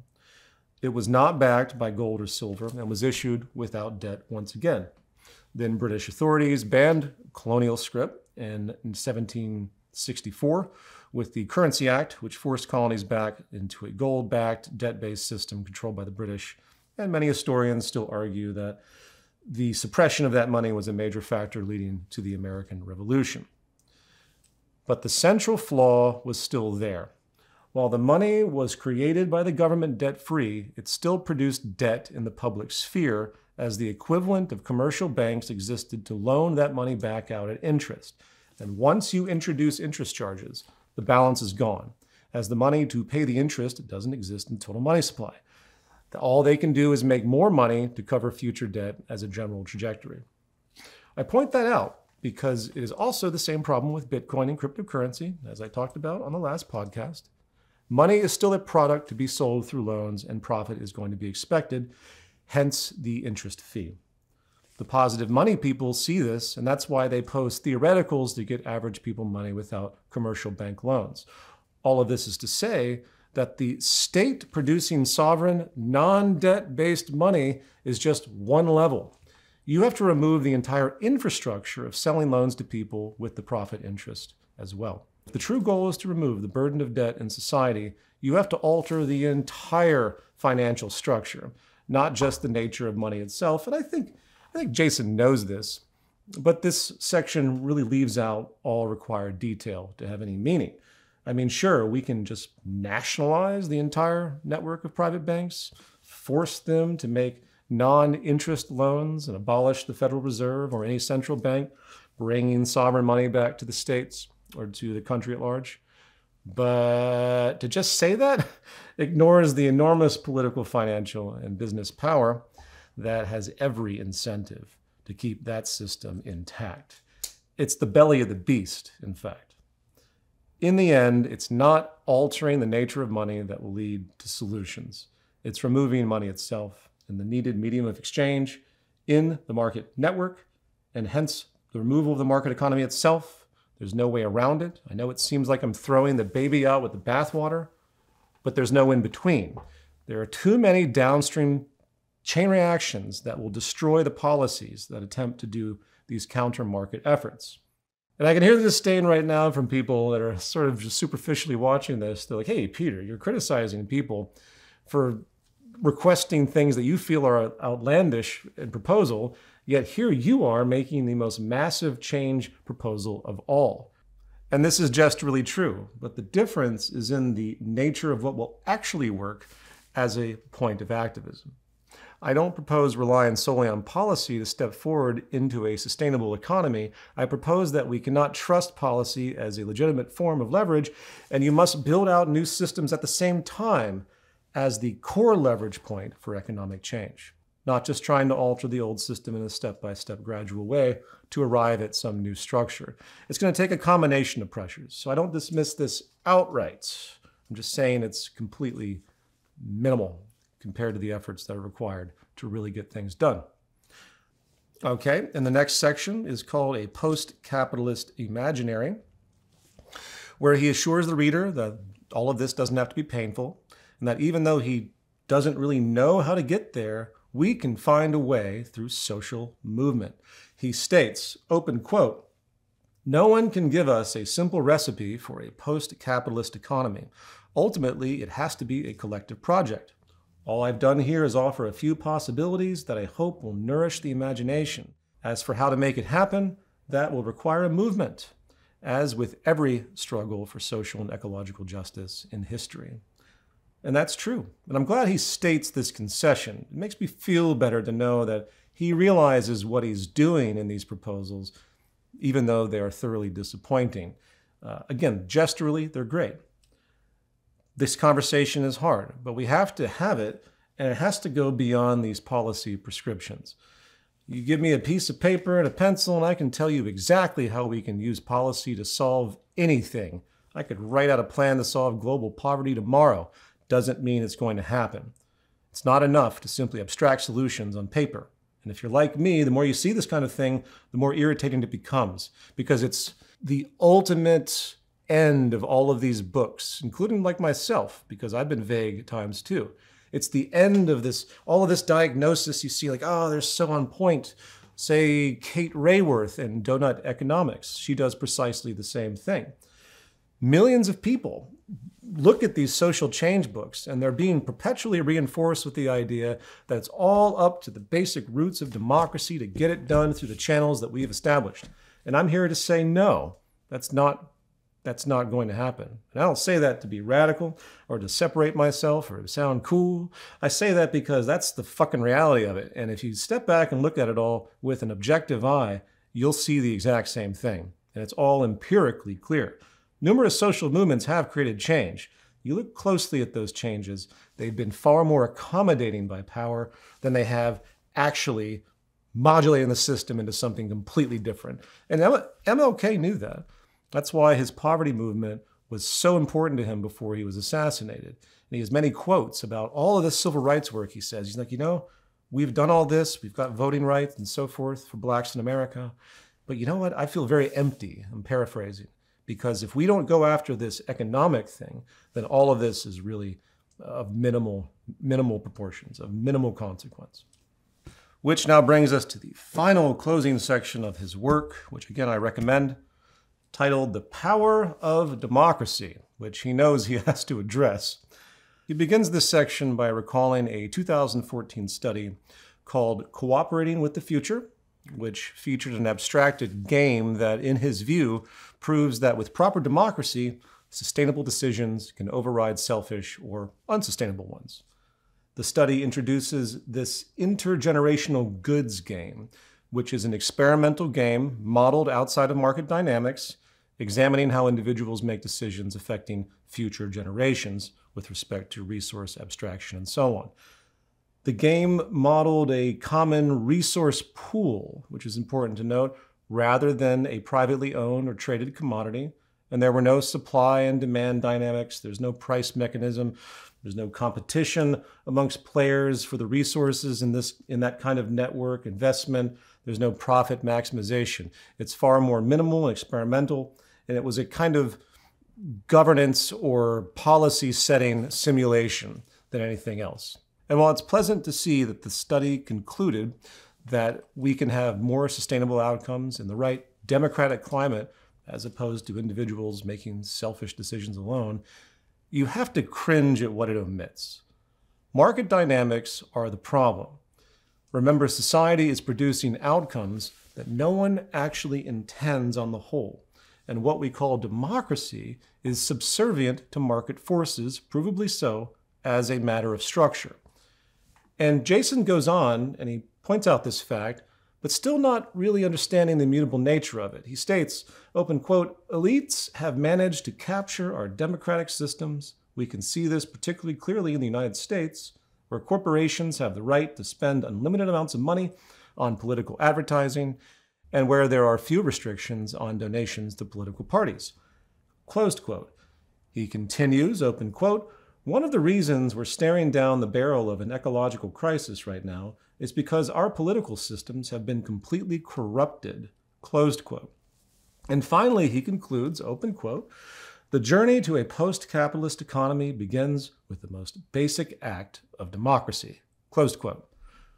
Fair enough, but what people see as corruption of the system is actually just the system expressing its most endogenous nature. Capitalism is not just a market economy, it is a system of power.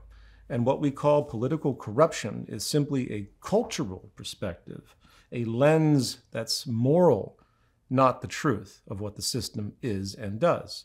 For example, the Supreme Court ruling Citizens United was not the beginning of corruption via monetary and business power. I'm not saying he's saying that, but this is something that's cited often.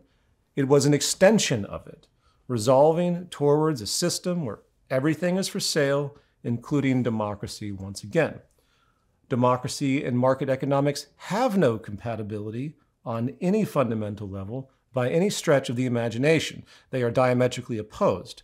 One is about egalitarian decision-making. The other is about hierarchical power and control from the top down with subservience from the bottom up.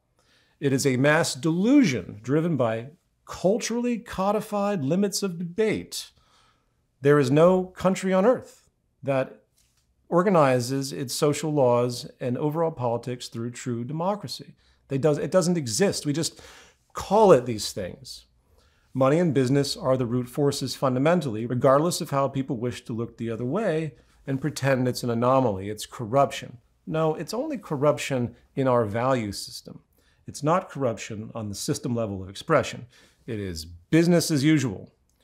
Hence, it is only through building something new will any prospective change occur, even though, once again, we should still attempt democratic forces regardless, but only as a supplemental measure once again, used to buttress the true means of change, which will have to come from evolving a new model from the ground up in parallel.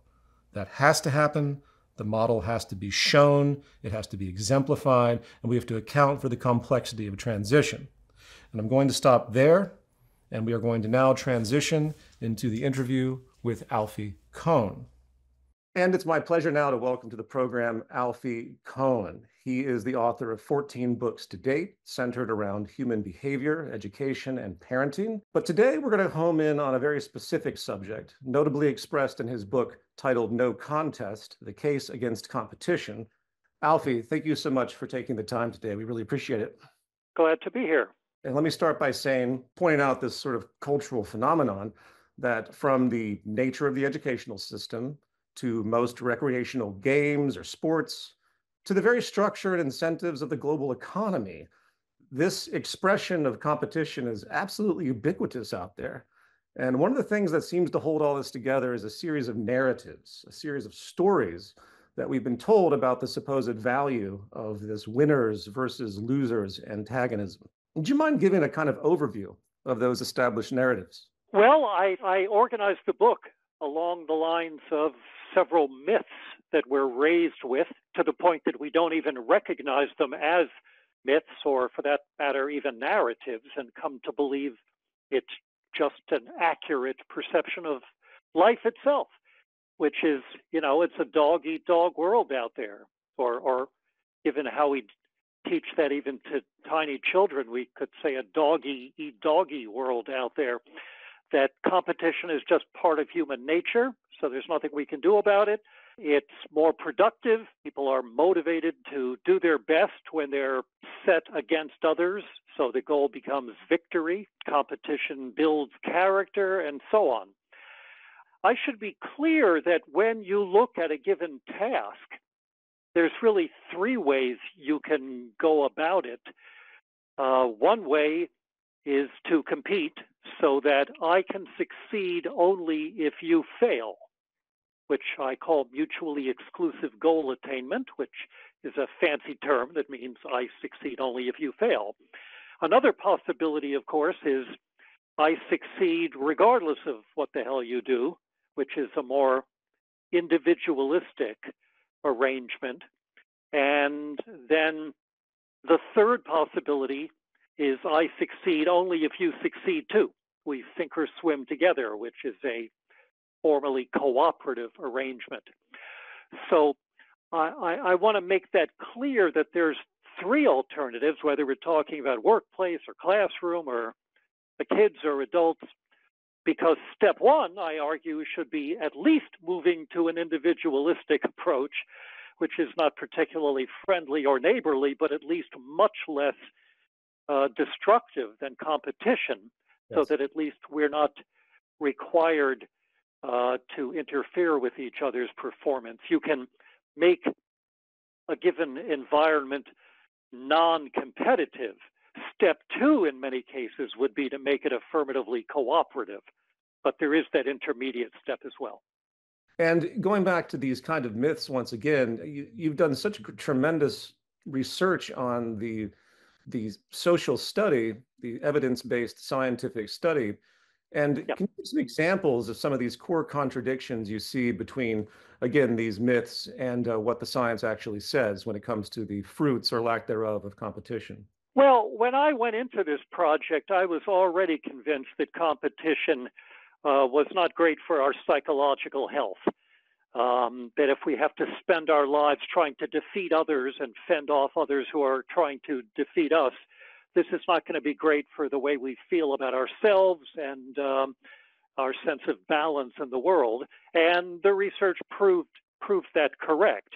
I don't know how many people mistrust that or already accept it, but when you plumb people, when you invite them to reflect on it, I think a lot of people realize that winners as well as losers are perpetually in a state of doubt about their own status, their own competence, their own value, because even when you succeed, it's only temporary, and your sense of self-confidence and self-esteem is perpetually conditional. That is, you're only as good as the number of people you've defeated lately, and that's a recipe for neurosis. The research also shows a great deal of harm in terms of our relationship with other people. Interpersonally, we're desperately trying to be a winner, and we envy other winners. We are contemptuous of losers, and we're suspicious of and defensive about just about everybody, because even if you're not my rival today, you could be tomorrow. And in fact, the research demonstrates here that competition is enormously destructive to people's social and moral status. Children who are placed in competitive situations are less generous, more likely to tend toward envy, and less able or willing to imagine how the world looks from other people's points of view, which psychologists call perspective taking. That is one of the groundwork, the foundations of a moral way of life. What's interesting about the research on those first 2 points about psychological health and relationships is the problem isn't just when competition is done badly or to excess or too early in life. These problems are inherent to any arrangement that says I can succeed only if you fail. And that's sort of a running theme throughout my book, is to talk about how you can't solve the problem by just putting competition in its place, by doing it a little less overtly, or telling kids, just be a good sport about it, and so on. Right. The problem is not with the implementation of competition. The problem is with the very idea of competition. Anyway, what I did not expect when I went into this project was that competition is also destructive to performance, to productivity, to achievement. I confess that I thought that a less competitive society might be a healthier and happier one, but we might have to give up some achievement. And here I was dead wrong. What the research overwhelmingly indicates is that competition tends to hold us back from doing our best. And in fact, study after study has shown across cultures, across genders, across ages, and across tasks, that if you take a whole bunch of people and half of them you ask to do a given task, solve a puzzle, for example, and the other half given the identical task but told there'll be a prize for whoever does this best, the people in the first group tend to outperform the people in the second group. In other words, there's something about competition that actually interferes with bottom line achievement, so competition turns out to be as counterproductive as it is unhealthy. And of course, you look at other examples in the economy in particular, it's just a skewed motivation, you would agree. It's when people are trying to, say, sell something, that's very different than trying to maybe develop a product that actually has public use, right? And then you can enter the field of marketing and advertisement. And in a way, if you think about marketing and advertisement, it's really a kind of, it's another form of the competitive embrace that deepens into manipulation. And let's change gears a little bit here. You mentioned in your book this kind of structural versus intentional dichotomy, the difference between someone that's trained in the sense of valuing competition, like parents through sports and whatnot, and then people that are exposed or born into structures that basically force that incentive. Can you define those distinctions and talk about their relevance? Yeah, I wouldn't necessarily say born into. You can walk into it on a given Wednesday. Right. So this is just sort of a schema for understanding the whole idea of competition. By structural competition, I mean when the rules of the game, so to speak, sometimes a literal game, sometimes figuratively speaking, are set up so that there's no way I can achieve what I'm trying to do unless I make sure that other people don't. I may not desire that.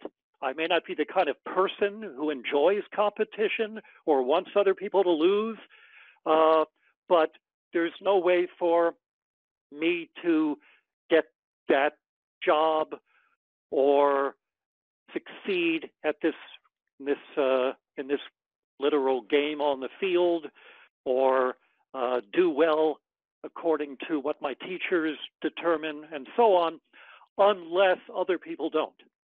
So that's not a function of personal desire, it's a function of the system. Right.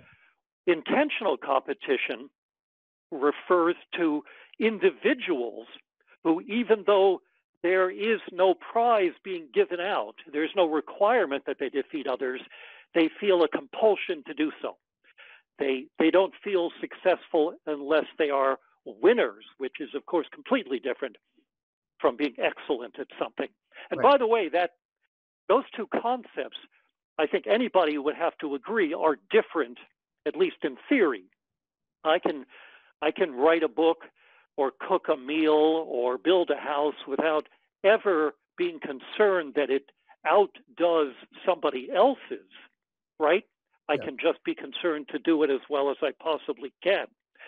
And yet we constantly conflate the two ideas. Even before we get to the empirical question of whether competition enhances or detracts from excellence, we have to admit they're two different ideas. Right. And yet we don't. In fact, we use the word competitive and attribute it to a corporation or a whole company, or school systems even, where our district is competitive. And what we mean by that seems to be really good, even though the word implies that we have to outdo others. So we have to start by teasing apart the difference between excellence and victory. And then we look at the research to find that the more focused you are on victory, the less likely you are to be excellent, particularly at tasks that require ingenuity or creativity. But anyway, the main point is there's a balance here, and we have to look both at the psychological issues of people who are intentionally competitive. For example, if you want the apotheosis of this kind of psychopathology, you look at our felon in chief.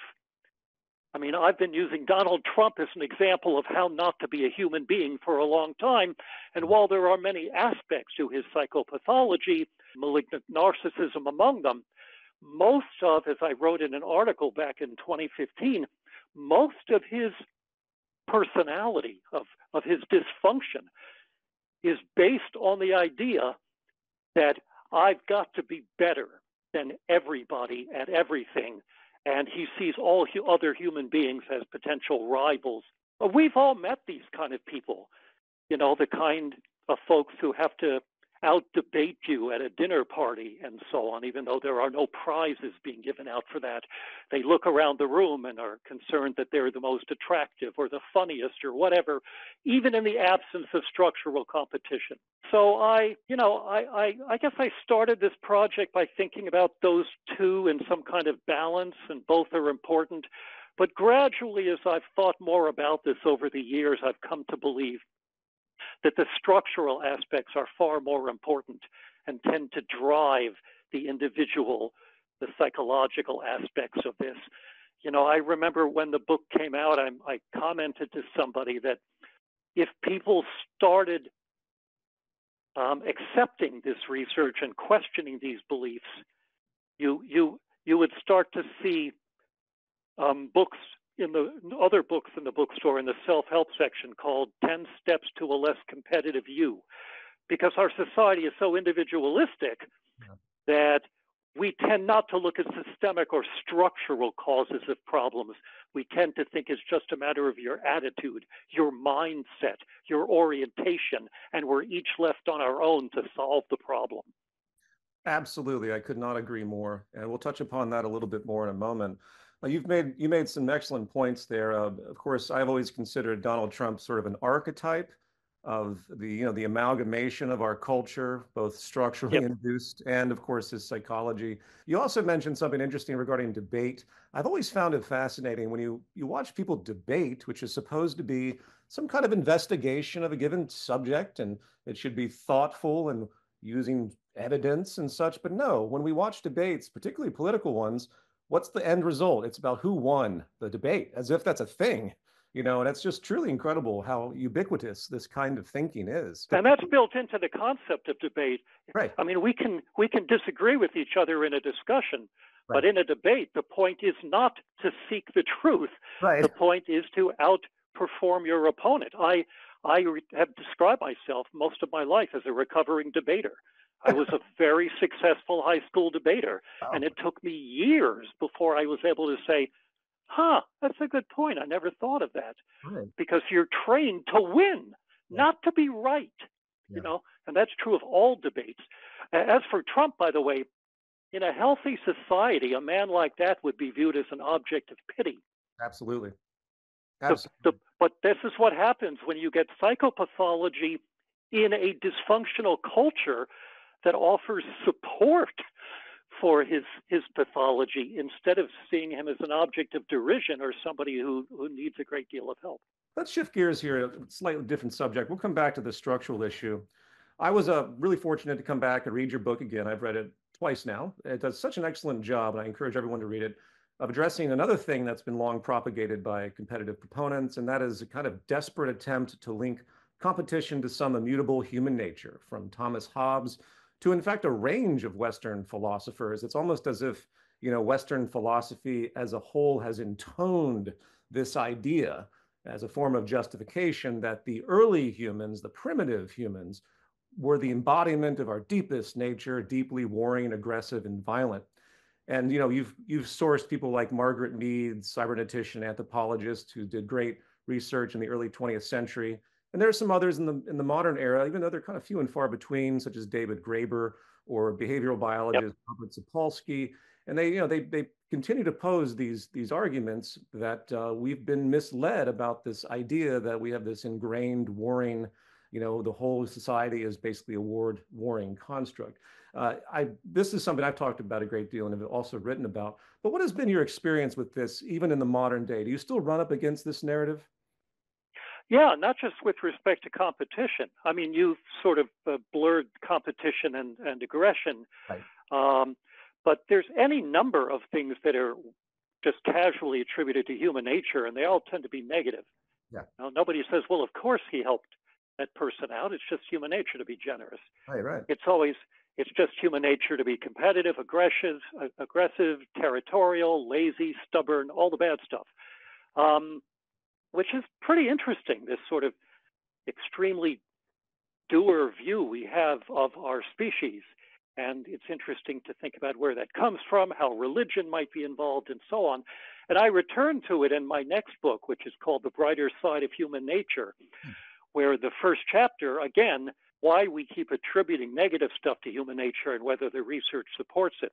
I mean, when you think about it, the quick attribution of the status quo to our human nature is very convenient because it relieves us of any obligation to have to make improvements in our society, especially of an enduring and deep nature. Oh yeah, sure, it would be nice if people were cooperative, but shrug. It's just human nature to compete. You can't do anything about it, and therefore it doesn't matter how unjust and counterproductive it is. It's idealistic, which is a pejorative, to have ideals, to think that you can make any meaningful change because the problem is built in. So we're permitted to just put up with all the bad stuff because it's part of our DNA, we like to say very easily. And so in this book, I pulled evidence from, first of all, cross-cultural anthropology, starting with, as you said, Margaret Mead, to show that there have been quite a number of non-industrialized cultures where there is apparently no competition, not in the way they play games and have fun, not in the way they distribute resources, not in the way they raise children, nothing, which is very interesting. And by the way, all you need is one such culture to disprove the idea that it is inevitable, that it's innate. Yes. And indeed, what we tend to find is that the cultures closest to nature, so to speak, the ones that are less industrialized, are not always non-competitive, but are more likely to be non-competitive. There's evidence from all kinds of fields that converge on the idea that, to sum it all up, we're competitive because we're raised that way, not because we're born that way. When people bring up this human nature to me, I always source back to a quote I read that it's really our nature to be quite variable. We have incredible adaptability, but that also makes us extremely vulnerable to the environments that we're in. In fact, in one of my books, I wrote about the social dominance theorists, which I'm not sure if you're familiar with, these people that construed the idea that upon the Neolithic Revolution, because there was a surplus for some reason generated the need for people to want to dominate each other, to hoard more resources as a kind of abstracted scarcity. There's a guy who challenged a lot of that named Andy Schmuckler, a book called The Parable of the Tribes some years ago, where he took on some of this, but I'm not sure I'm familiar with all those people. But it does take a certain degree of almost willful myopia. I mean, the bar should be very high to attribute anything to human nature, because you're saying, in effect, that this has been true of all cultures, and it's always been true through history, and it must always be true. There's not a lot you can really make that case for. There are some things, perhaps, but one ought to be very humble about making such claims. And again, always ask the question, which I think is implicit in your talking about the unjust political implications and ways in which those claims are made, which is cui bono? Who benefits from these claims? Good point. Yeah, it serves a kind of hierarchical power system and an oppressive one to have people believe this kind of stuff. I've often commented that competition is sort of the best value structure that upholds power and for the worst, because we all know that the structure is kind of slanted. And if everyone believes in fighting, then the people that really have the advantage in that game are going to persist and they're going to maintain their dominance. So let's move on. There's a nuance in something that you wrote that I thought was very interesting. It kind of surprised me because even though I've done research into this myself, but so many people attribute scarcity stress to a kind of reactionary psychology, social psychology that people Uh-huh. assume naturally leads to a competitive attitude. And you Right. write in your book that there actually isn't evidence for this, and that some cultures, and it also makes perfect sense, will actually bond together in a far more collaborative effort, in fact, to conquer scarcity issues. Would you talk about that a little bit? Because it's very counterintuitive, I think, to people. Yeah, that goes back to Margaret Mead's early studies and those of other anthropologists. I mean, imagine a 2 by 2 table, okay, where there's societies where there's plenty of stuff, and societies where stuff is perpetually scarce. Those could be the columns. And now the rows in this little table are responding competitively and responding cooperatively. So what the anthropologists are just telling us is that you can populate all four of those cells. In other words, there's examples of societies where there's scarcity and they're competitive, scarcity and they're cooperative, plenty and they're competitive, plenty and there's cooperative. And that means, in effect, that in some societies where there's stuff is scarce, like food, for example, the response is we can't afford to compete. We have to cooperate because it's not adaptive to be Yes. trying to outdo each other. So it just means that when societies are cooperative or competitive, it's a function of something having to do with the culture itself that is often passed on over generations. It is not a necessary function of the objective state of how much stuff there is. Yeah. Yes, absolutely. I remember the COVID-19 pandemic, you had this behavior of people hoarding supplies. And someone may, intuitively look at that and say, well, this just means this some socio-biological reaction to scarcity. But really, people have been given this scarcity mindset for so long in the culture, even though it's totally abstracted.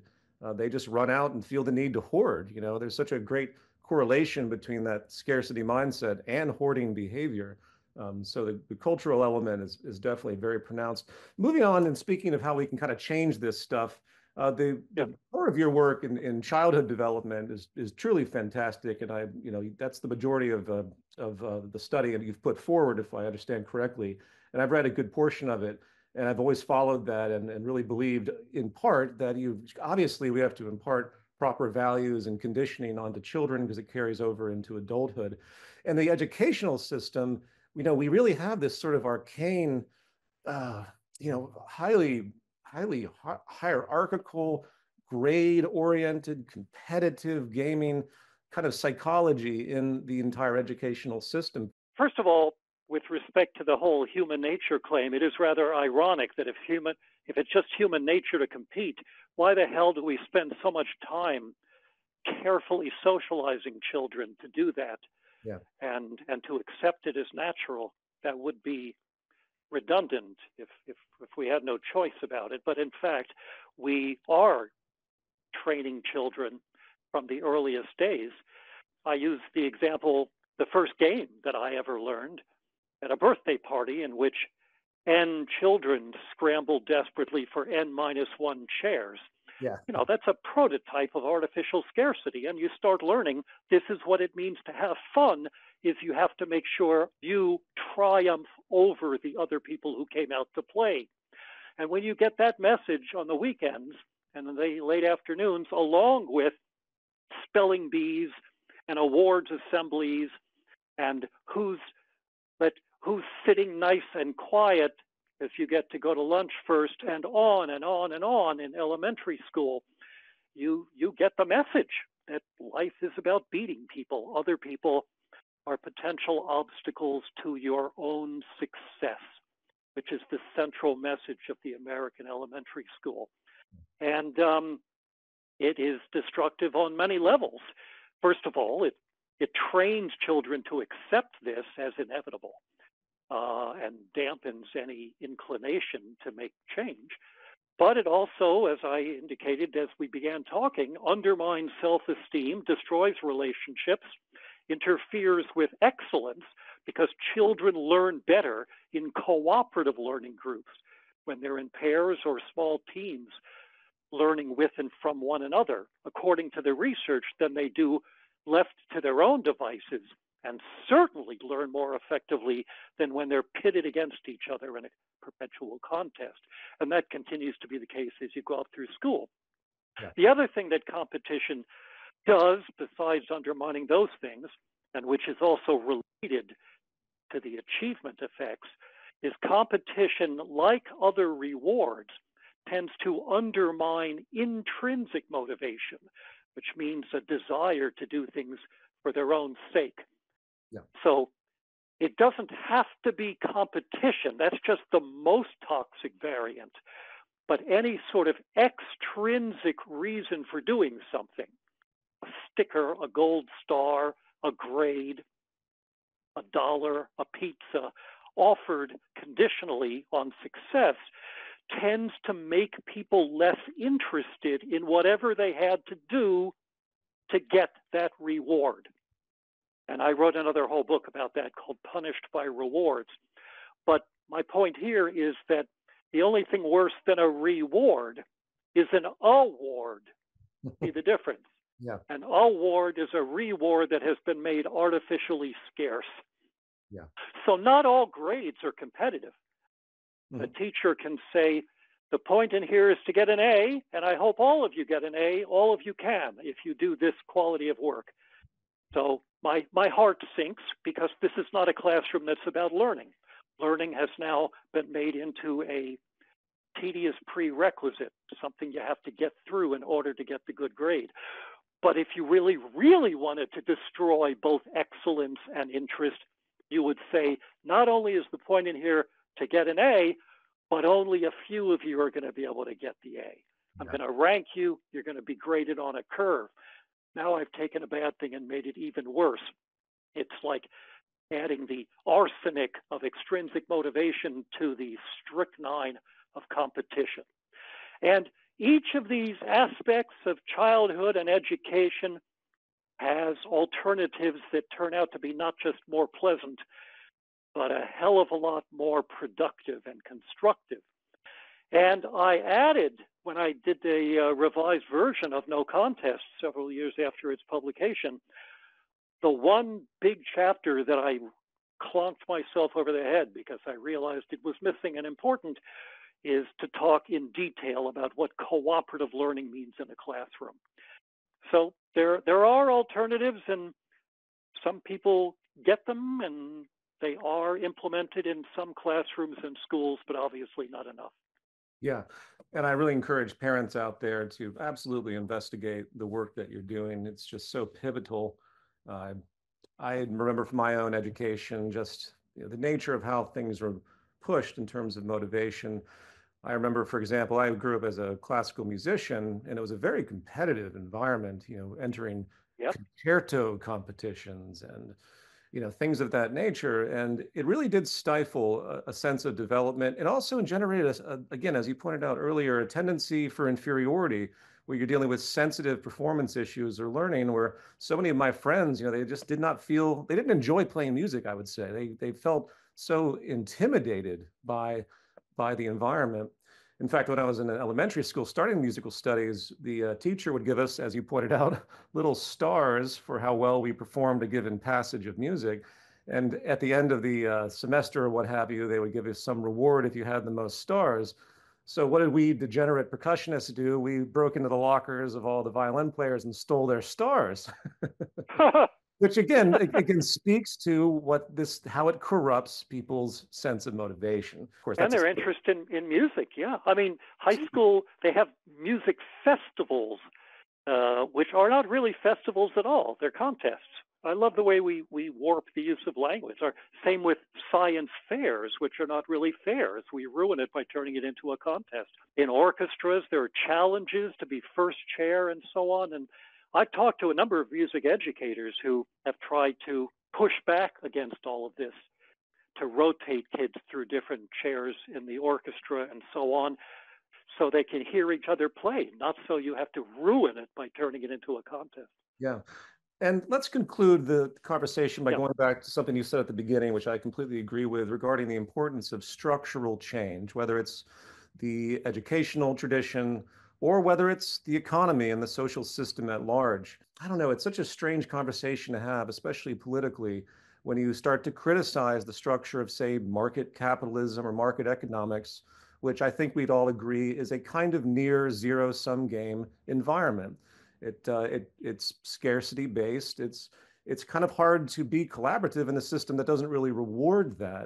And I just want to Yeah. get your final thoughts on that issue. You know, people have this, again, this sort of this diffused propagandized sense, I believe, where they say, well, that's just socialism, or that doesn't work, or if people are collaborative in their economic ways, it will lead to gulags like in some Soviet whatever. What round this out with your opinion on all of that?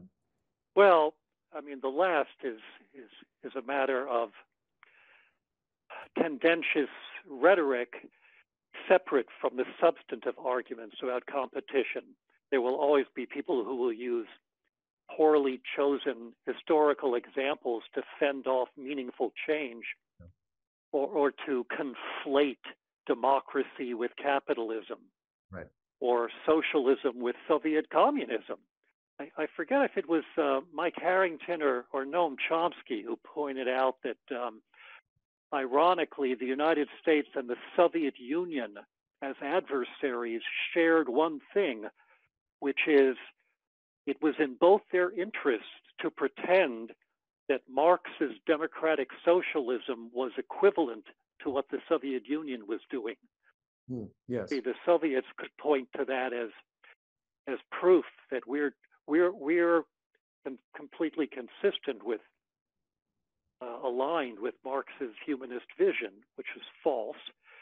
And the Americans could point to that conflation, that confusion, in order to justify not having democracy in the economic realm, which Yes. is what democratic socialism is all about. People will always do that, use socialism as, or these days even liberalism, as an epithet, not as a label for an economic alternative. And this requires us to work on a lot of levels to question the whole idea of competition as a good. I'm not an economist, but when I look at the research on individual workplaces and find persuasive evidence demonstrating that people in a workplace or teams or divisions within a company or organizations pitted against each other in competition tend not to do good work. The great guru of quality in workplaces, the late W. Edwards Deming, was somebody who realized and for a while persuaded a lot of Fortune 500 executives that if there's competition in your organization is not going to reach quality because people are too busy trying to beat each other to become really good at what they do. And so I just take a step back and say, if the research is this clear about competition being counterproductive in individual workplaces, how is it we're so sure that that same philosophy of having to defeat people makes sense writ large on the macro scale? And I know that's work that you've done a lot more of than I have, to look at alternatives and to understand the problems with competition in an entire society, in an entire economic system. But the point is that I think where you and I agree and are doing work that complements each other is to recognize that we have to ask not just the superficial questions of implementation, but to ask the deeper questions, the radical questions. Radical, as I think you know, comes from the Latin meaning root, the root question. Not just are we competing too much or in the wrong way, but why are we building from competition itself? And the other thing I think we're trying to do is help people to realize that you're not some starry-eyed utopian Right. if you question this stuff, Right. because to the extent it lends itself to empirical confirmation or disconfirmation, as opposed to being just a statement of values, the reality is that competition simply isn't very effective. Even with a hard-bitten, hard-boiled, bottom line kind of set of criteria by which to judge an economic system or a classroom or a family or a playing field, competition tends to be not just unpleasant, it tends to be counterproductive with respect to most of the criteria that most of us value. Absolutely. And that is definitely a revelation that hopefully we can impart and get society back on the right track. I'll conclude by saying that even though competition is considered an interpersonal or intergroup affair, I think there's some truth to the fact that we've embedded this psychology so deeply that we are basically in competition with the planet, with nature. We're not we're substituting our own idea of this growth system, for example, completely in contradiction to the way we have to be sustainable on the planet. And I think that's, of course, an extension of this. But that's another thing that definitely troubles me in this sort of mindset that maybe we could attribute it to religion, I guess, on some level, in the sense of humans being special and impervious to the laws of nature. But at the same time, I think our exploitative perspective, our scarcity-oriented perspective, which quite bizarrely translates into a need for infinite consumption and this sort of paradox of our economy. We have a scarcity mindset, but yet the growth economy, as you know, is very much infinitely growth oriented. It's a bizarre situation we have in the current paradigm out there. But Alfie, I really appreciate it, and good luck with all your work, and I will continue promoting it, and I really appreciate your time. Thank you so much. Appreciate your interest in your own work. Thank you. Take care.